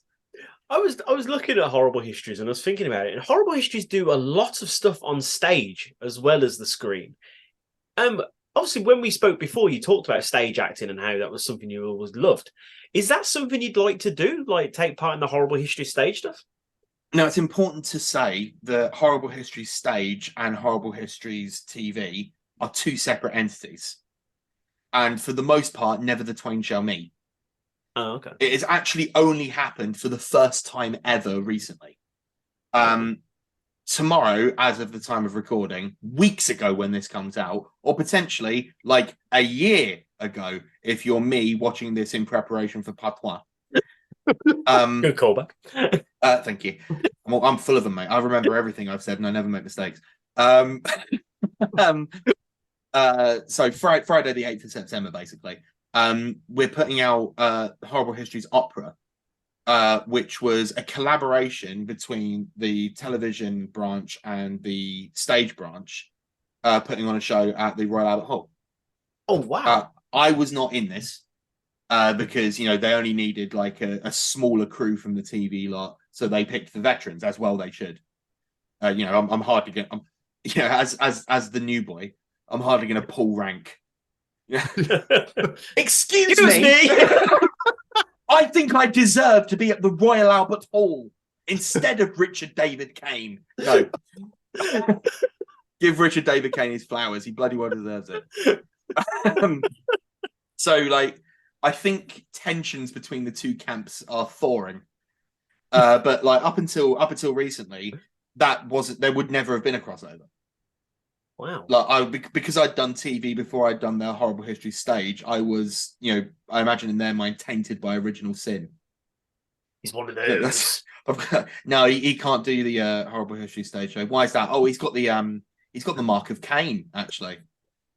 So unfortunately we can't do it. He's been branded by Asmodeus. There's no way. Yeah, again, a disappointing answer to that question, which is a very good question, but it's sort of these sort of realities of like how rights are split up and everything like that. It's a whole mess. It's weird because from the outside you just think, oh, it's Horrible Histories.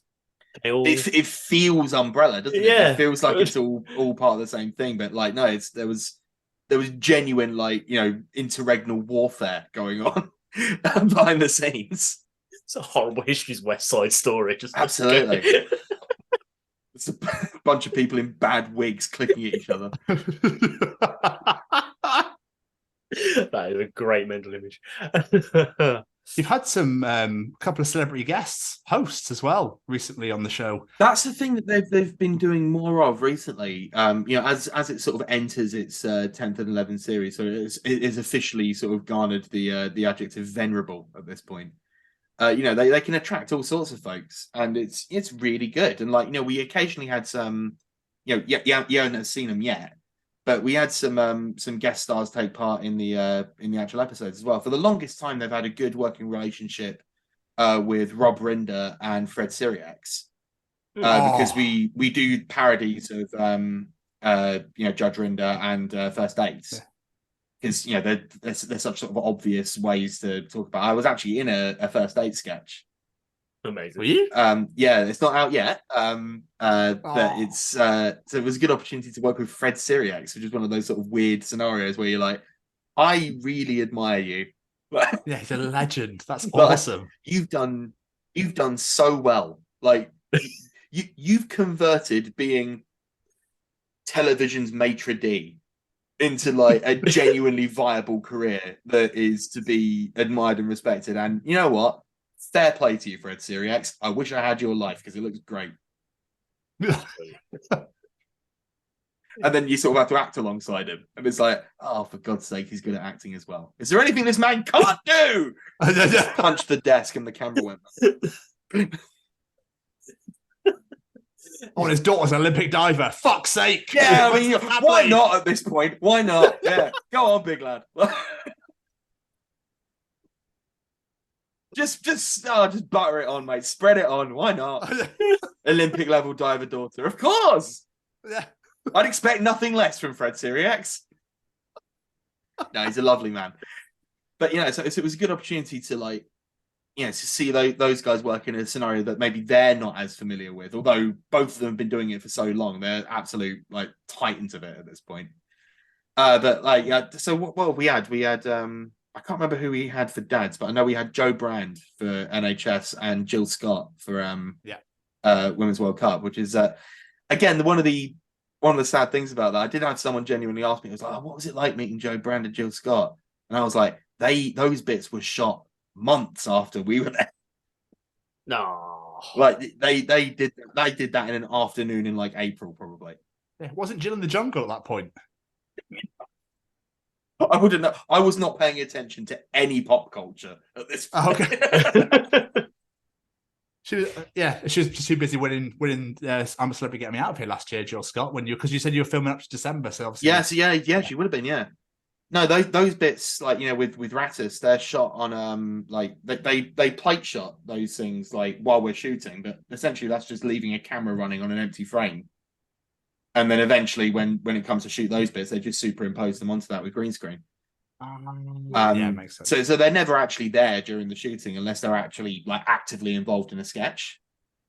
But again, like it's magic of television. You don't see the joint, and I've ruined it really by talking about it. Right, the magic's gone. I would love to see Joe Brand in like a war scene, like charging someone. That would be fucking amazing. Unfortunately, we just couldn't get her for the shoot. She didn't want to come to Kent, and you know what? Fair play. Yeah. The arsehole of England. Oh, that's the thing, right? Okay, I want to talk about something that happened during the shoot. You know how I just come up with an anecdote sometimes? This is one of the stupidest anecdotes I think I've ever had. So I'm going to ask you both a question, because you've asked me a lot of questions and I've done a lot of talking, and I'm quite sure the people at home are absolutely sick of me at this point. So where were you when Queen Elizabeth II died? I was at work. Spoiler alert for anyone who hasn't caught up with the Crown. I was at work. Where You're at work. What makes it funnier is I work in the Queen Elizabeth Hospital. I was about to ask, like, what were you exactly doing at that moment when you found out? Like, what was? When she died at work is so vague. You could have been doing anything. I think I was just in the office. I don't think I was doing a lot. Brilliant. Yeah, nothing there. So nothing really. When did she die? End of last year. September. So I was at Specsavers. I wasn't at Specsavers then. You were at Specsavers a whole month? God, your eyes must be shit. Yeah. I used to work for them, but I'm trying to remember if I think I was working there at the time. Because I remember it being on the TV. We had a TV on, it was just on. Oh, yeah. So I think I was just walking by. I was just working, fixing glasses and shit. Fair enough. From my perspective, I was in Portsmouth. I was in the Ibis Hotel. I had been I'd downed tools for the day. I was only in the morning. We were shooting at a nearby, I think it's called something like the Ancient Farm or something like that, but it's an old sort of old style farm where it's like old mud huts, sort of based on sort of like early agricultural traditions. It's really quite a cool place. If you're ever in the Portsmouth area, check it out. That's where we were shooting. But I was only there for the morning, so it was the afternoon. And I was like, well, what am I going to do with my afternoon? I'd already been around Portsmouth, and I was like, I don't need to go around again. I'll tell you what. I've heard that there were some very exciting things that went down at AEW All Out 2022, especially what happened afterwards. But I guess I'd best watch the show. Anyway, I'll pop the show on. And during one of the bits where they were doing a video package, I just happened to open Twitter, and I found out that the Queen died because of a Jedward tweet. A Jedward tweet? Yes. Jedward informed you of the passing of our monarch. That's fucking brilliant. Yeah, while I was watching All Out. In Portsmouth, in an Ibis. Jesus Christ. That's weird. What the hell? Yeah, you never forget where you were. You especially don't think you're going to gain that information from Jedward. just pop on Twitter like, oh, look, that's a strange way to find out. I'm sure I'll tell this anecdote on a podcast one day. I didn't realize there was still a thing. I mean, not nominally, I suppose. Yeah. They are actually a genuinely good follow on Twitter because they're like really like powerfully political for the cause of Irish republicanism. It's really funny. Genuinely, so you expect it? It's worth a look. Genuinely, they're a worthwhile follow. But the follow up anecdote to that is that we were due to, like, you know, the show must go on and everything like that. But we get an email that says, due to the tragic passing of Her Majesty Queen Elizabeth II, we understand people may want to take some time to mourn. So you will have the weekend, and in addition, we're not going to be working on Monday. That's our gift to you, so that you have the opportunity to remember Her late great Majesty. Until you thought about it for a second, and it's like, no, it's just that we were supposed to be shooting at a National Trust property that day, isn't it? That's why you're giving us the day off, because they're shut. Like, you know, twist this. Like how you've turned this into a favor you're doing for us, but let's be honest, it's because we can't get into this like little garden that we want to shoot in, because the Queen owns it and she's dead. So and so because of that, no work can be done. So instead, we had to cram 3 days worth of shooting into 2. But hey, at least we had the Monday off. This is our favourite. This is our favourite to you. You can have an extra day off, but you got to work twice as fucking hard the next 2 days. Enjoy your rest, boys. That was a manic 2 days. No one enjoyed that. I tell you what, you want to turn a crew of people into Republicans real fast. That's the way to do it. Everyone's there like, do you know what? I don't actually think we need a monarchy. I really don't, because we're now moving into hour 15 of this day. And yeah, sure, we're getting overtime, but like, is it worth it? I don't know if it is. Ethan, before we start wrapping this up, my friend, what are you working on at the moment to talk about? Sorry, I just looked at how long we've been going. Yeah, we've been going a long time. It's only because he said we were wrapping up. I was like, why? We've only just started. Oh my God. I am so sorry. I talked your ears off about nothing. We've learned nothing from this. Mate, this has been hilarious. Like, no, but it's been great. Before, when we did it, like, we learned a lot about like the acting industry and sort of like life as an actor and everything like that. Like, I really felt like we'd done a good job in sort of like, you know, drawing apart the veil of show business. This one's just been silly. Yeah. But this one, we learned that Salma Hayek loves salt. Oh yeah, that's true. That's worth the price of admission alone. It's worth all those hours of editing you're not going to do. Exactly. You're the first guest to call me out on that. It was about time out after over 100 episodes. That's put a boot up your ass. I'm expecting like flying graphics on this one. Like, just occasional reggaeton horns out of nowhere. I've always thought that that's what Chronicles of was missing, a soundboard. Don't tempt me. Don't tempt me. No, I can't tempt you, because it would require additional editing and you'd never do that. Yeah, fair point. I need one of them buttons where you can just do it while you're recording, and it saves me all the effort. Yeah, job done. That's what I'm investing in. What's that sound? Is that something? I just did a bit, and that's from something, but I can't remember what it was. Anyway, you had a question. We're running out of time. I was just asking, are you working on anything at the minute, or anything coming up that you can talk about, or are you keeping it all a secret like you're the next James Bond? And you're not? Well, it's like I said, it's been not a busy year. Most of my stuff has been post, like I've said. But the good thing about post is that it means that at some point we're going to see the results of that. Yes. So Horrible Histories continues to come out in a sort of non-traditional pace.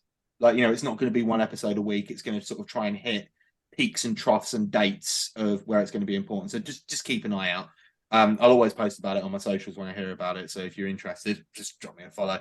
And I'm sure the Chronicles of will signal boost also if you don't fancy following me, but you do follow these guys, which is fair. Honestly, I wouldn't blame you.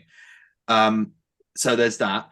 I'm currently in the process of doing some voiceover for a children's cartoon for Sky called Dodo. I did series 1 of that deep in the heart of the pandemic. This was like, I think that was the first time I'd been to London since the lockdown. And like, it was still very tense. Like, I sort of rocked up and like, this was Soho and it was empty. Like, I wasn't bumping into anyone I knew then. It was like 28 days later.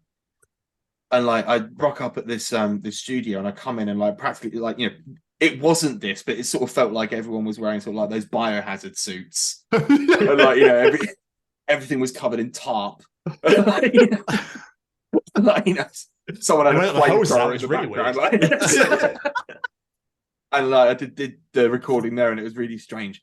But basically, I play a lot of incidental characters on Dodo, and I'm set to do more. I've done a recording, and I'm about to do one tomorrow, fact fans, 8th of September. Doesn't matter. This is going to be weeks.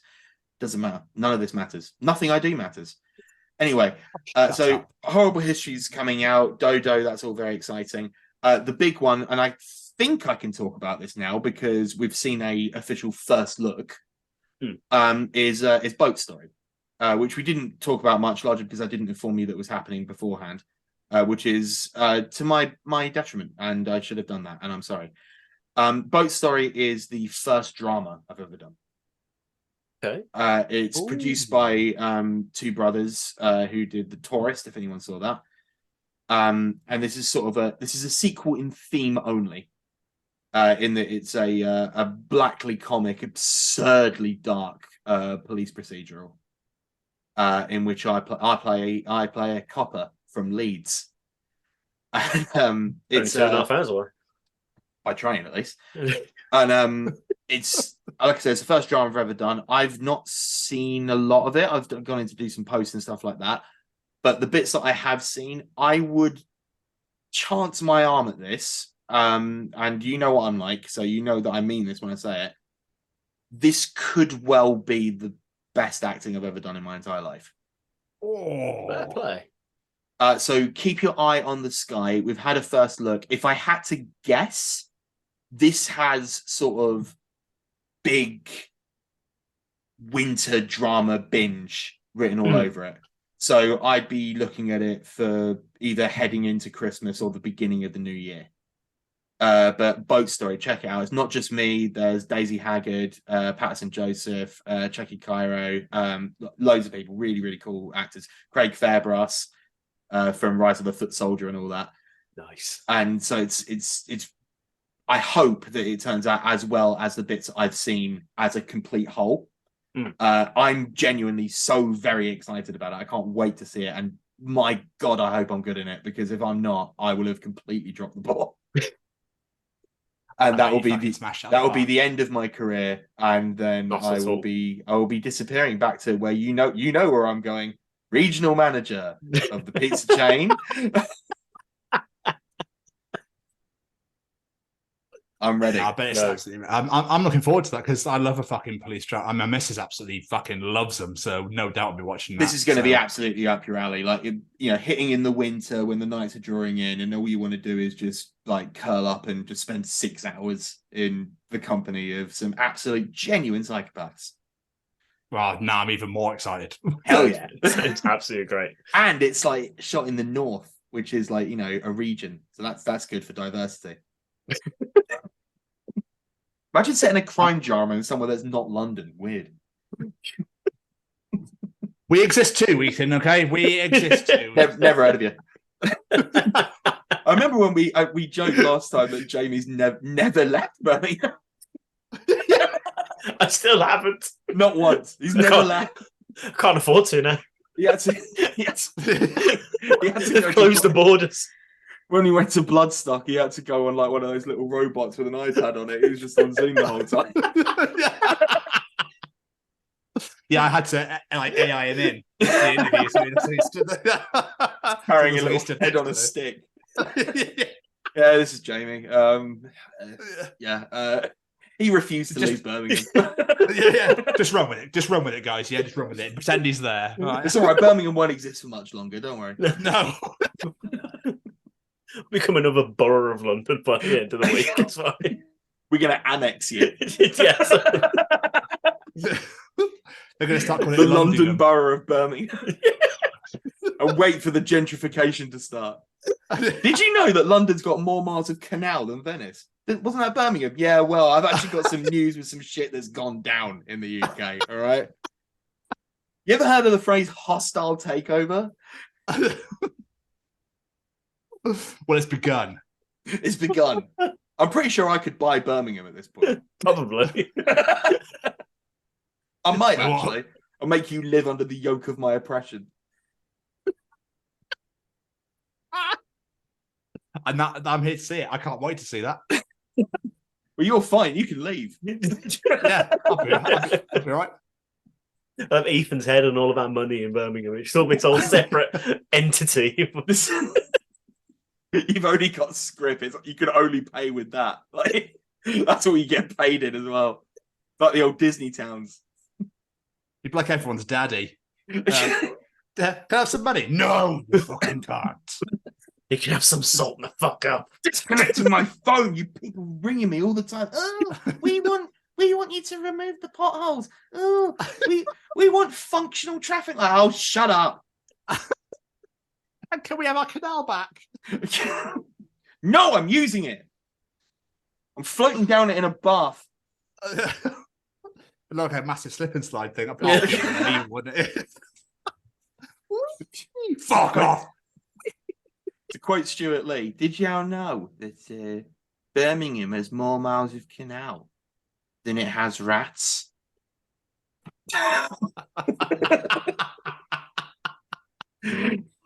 Oh, unbelievable. Everyone seems very hot. It's very, very warm. This is the hottest day of the year. This is a bad day to do this. If only you didn't have to have emergency dental surgery. Sorry. You should be. I mean, you should plan for these emergencies. Yeah, I know. I should have foreseen it. I should have looked into the crystal ball. You know, what was it in the end? Like, so I had a wisdom tooth that grew through sideways, not up. So it was hitting my molar. So my molar had died. I didn't know. So he basically went, "Yeah, we're gonna have to take that molar out, and that wisdom's got to come as well." And I was like, "Oh, cool." He went, "That'd be £900 for the service. Thank you very much." And then he literally drilled, sawed. That's why I was surprised he put his foot on my chest and start real. It was the worst experience of my life. And then it had left some bone in my gum, and it was in my tongue, and that's why I couldn't speak. I was like, yeah, that's literally what I sounded like. A pretty good impression. Yeah, it's just sort of adjacent but related. Isn't it weird that dental work isn't free on the NHS? Because like I sort of feel like teeth are kind of, you sort of need them, don't you? Yeah. I've never understood it. It's crazy, isn't it? But just to have two teeth, I was meant to be there for like half an hour.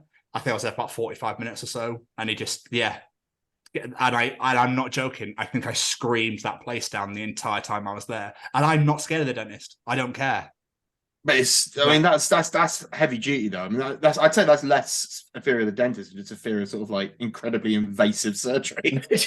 Yeah, I think I passed out. I'm surprised he didn't start taking my fingernails out and that sort of stuff. Like, let's just take them all out.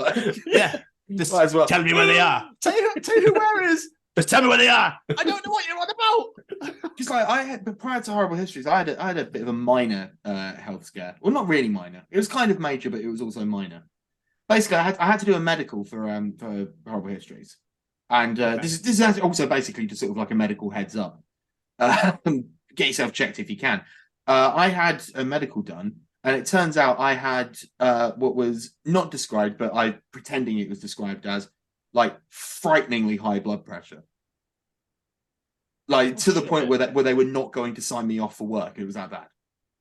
Fuck. And they were like the doctor was looking at me like incredulous, like saying like, "So have you been experiencing any of like X, Y symptom, Z symptom?" And I'm like, "No. I mean, you know, I guess I'm pretty unfit, but like, you know, I feel all right." And he's like, "You've not been having like palpitations or anything like that?" No, I've been all right. You've not been experiencing dizziness or pain or no, I've been all right. And so I then went through the NHS and obviously got medication, and it's now under control, and I'm safe and well. Don't you worry. But excellent. genuinely really worrying that I had what amounted to a time bomb in my chest, and I had absolutely no idea. Not a clue. Scary. No symptoms, no warning. It came as a genuine shock. Because, like, I figured I would have high blood pressure because, like, I'm fat and unfit. But, like, not that bad. Not sort of like the doctors looking at you like you're some kind of medical marvel. It's like, God, it is fascinating you're still alive. What's your secret? Honestly, that thing should have exploded months ago. Dude, it's so crazy. I mean, obviously a lot of people recently dying at such young ages. Bray Wyatt, for example. And this is everyone's reminder. COVID is still a thing. Like, don't be stupid. Yep. Like, if you're offered a booster, bloody well get it. Because, like, Bray Wyatt was 36 and he died from heart complications from COVID. Like, Keith Lee, another wrestler I'm a huge fan of, has had years taken off of his career because of COVID. Because it affected his heart. Yeah, I mean, when he got COVID back in the WWE, he already suffered from an enlarged heart, and like that exacerbated all of the problems. And you'll have noticed that if you compare him like prior to the pandemic into now, he's lost a step. And it's not because he's not training. It's not because he's unfit. It's not because he's like, let himself go. It's because he literally just does not have the stamina that he had, I should say. Yeah, that's insane. I didn't know that. But broadly speaking, the thrust of this very serious point at the end of this incredibly funny episode is that if you have the opportunity to get yourself checked out for health problems, don't be afraid of it. Do it, because like properly worth doing, because you never know what's going on. The body is a very, very fragile instrument.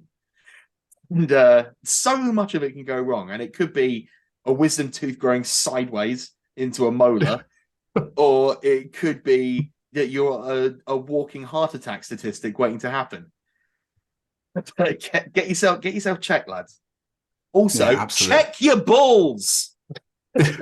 No, I'm serious. A friend of mine, I won't say his name because that's not fair, but a friend of mine recently had to have an operation to have one of his bollocks removed because it was cancerous. Yeah. Fucking hell. It was a situation where he found a lump, had it examined, and within 2 weeks, out. Fuck. And so he's going to be cancer free. He's going to be absolutely fine, although considerably lighter in the ball bag. But that's better than not being dead. Well, exactly. Yeah, exactly. So check your balls in the shower, gents, and also gents. And this is also for women as well. Like, women definitely do this, but gents also check your nips. Yeah, it's rare. It's rare, but men can get breast cancer as well.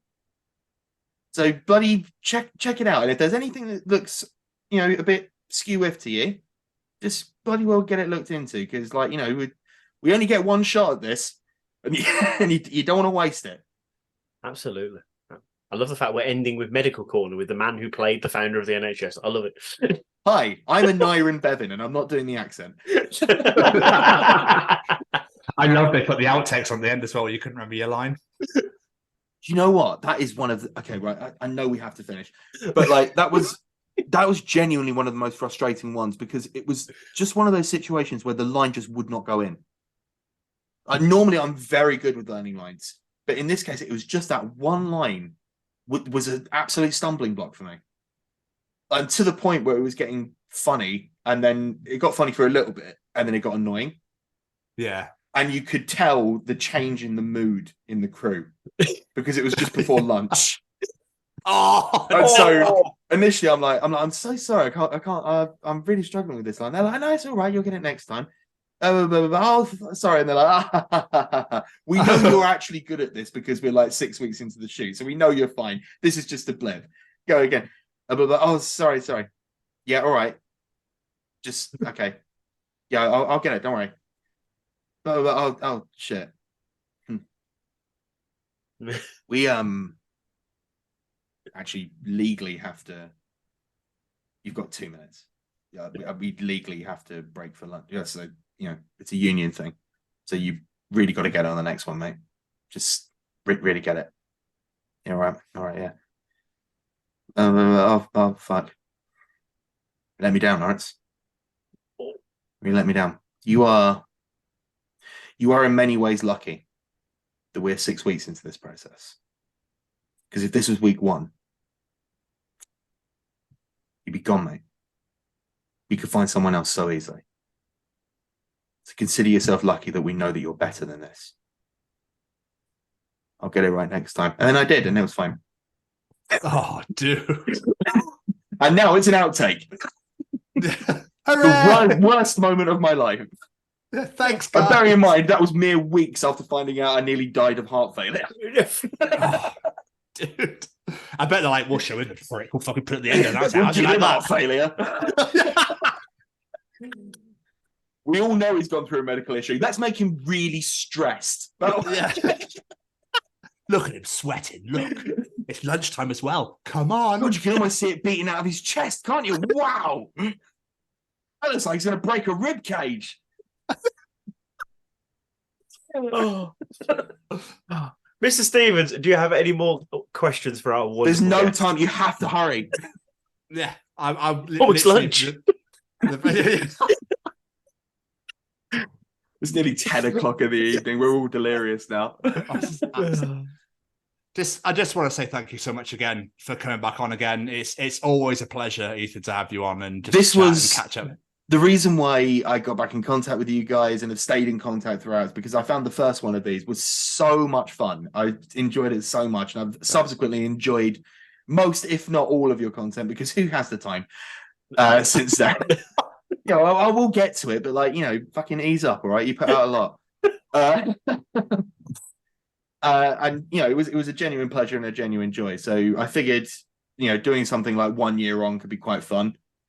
I hope this was fun. I don't think it was as informative as the previous one. But hopefully people enjoyed the ride, and look forward to sort of around this time, 2024, where I'll be appearing with my BAFTA. The campaign starts now. You won't actually see me on the Zoom. I'll just be holding up the BAFTA into the. Yeah, just talking through the face. I'll have the mic down. That's it, yeah. That's what I look like now. I'm the gold statue, man. Look at that face. That was Alan Partridge. Not that you could tell. There's not much expression here, is it? Ethan, any plugs, social medias, anything you want people to go and check out? At Ethan D. Lawrence everywhere, as I've alluded to. I do have a TikTok, but I barely use it. I do have an Instagram, but I barely use it. I do have a Blue Sky, but I'm still trying to work that out. I do have Threads, but it's shit. And I do have X, but I'm trying to sort of limit my usage of that because Elon Musk is a Nepo baby, piece of shit, anti-Semite wanker. And I hope he has the drizzling shit every single day for the rest of his life. There we are. And also, Mark Zuckerberg is not a coward for refusing to do the fight, but a moral coward. Because the one thing that could improve so much of internet discourse and basically the whole online ecosystem is if someone put Elon Musk on his ass. And no one's going to do it. And Zuck had the best chance and he refused because he's a moral coward. So fuck him, fuck Elon Musk, and fuck this show. I'm out.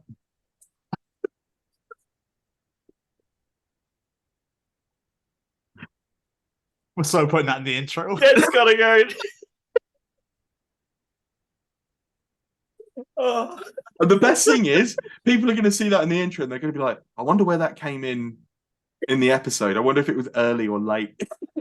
And they have to wait. You have to watch the fight. 2 hours of meandering anecdote to get to the bit.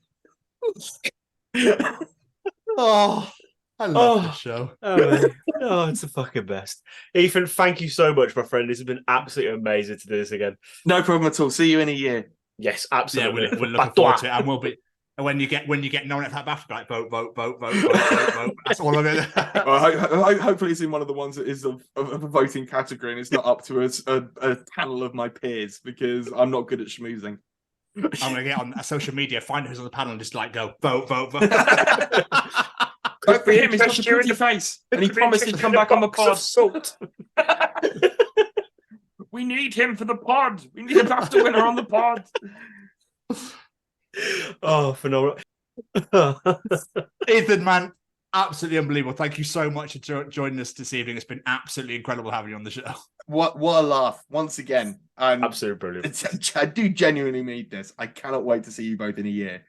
Oh. So that we can talk more. That one's going to be even less coherent. I'm gonna be more drunk. I'm gonna have a pint of vodka. Ethan, what have you looked in the past year? Nothing. I sat in my pants and I won a BAFTA. Yeah. Oh, BAFTA for something I made in 2022. What the fuck do you think I've been doing? I've been living it up. Have a broken Hollywood? No, of course I fucking have a broken Hollywood. I left the house in 6 months. And this is my 5th pint. All right? It is my baby. It's water. Yes.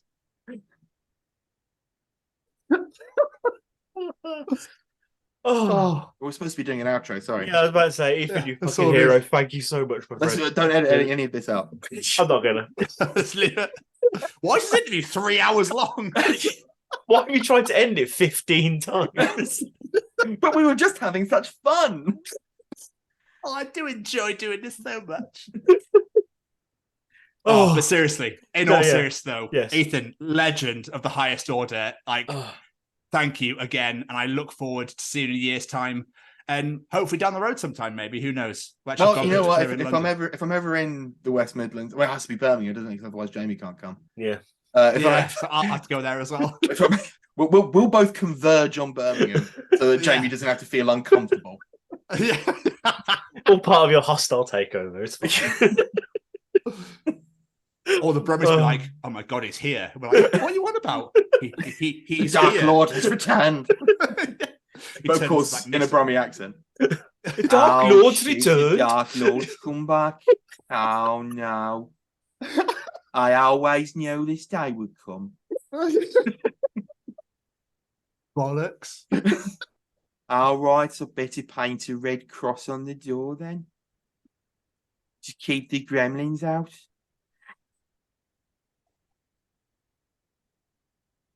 I'll best make sure the canals aren't running red with blood of our firstborn. Hang on.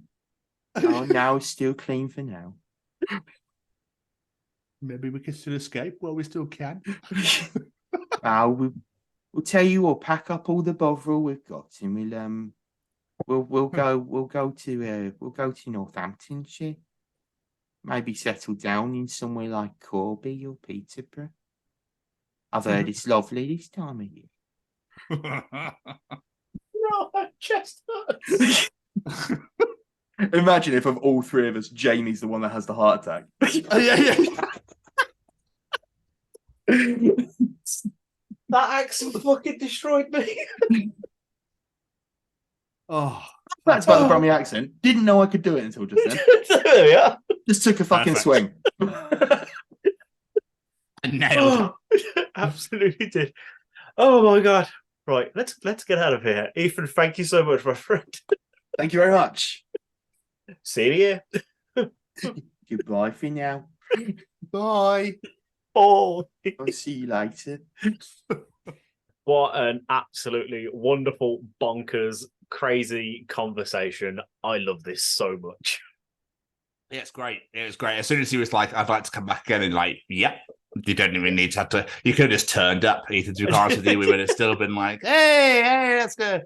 And for all of you that enjoyed that, then obviously we're going to do it all over again next year for part 2. So, yeah, I'm assuming Ethan must speak French. I think we covered that at some point. I know that's literally the extent of my. We covered that much stuff. We could have. I don't. Well, we do now know he does a cracking Brummie accent. Yes. Don't forget, if you've been listening to the past few episode editions where I've been somehow Jamie never leaves the city, now you know why. But again, Ethan, thank you so much for taking the time out of your very busy schedule to sit and chat with us. It was great to catch up. It's great to see you again, and we look forward to doing it all over again soon. And And we even really hope that you all enjoyed listening to it as much as we did recording it.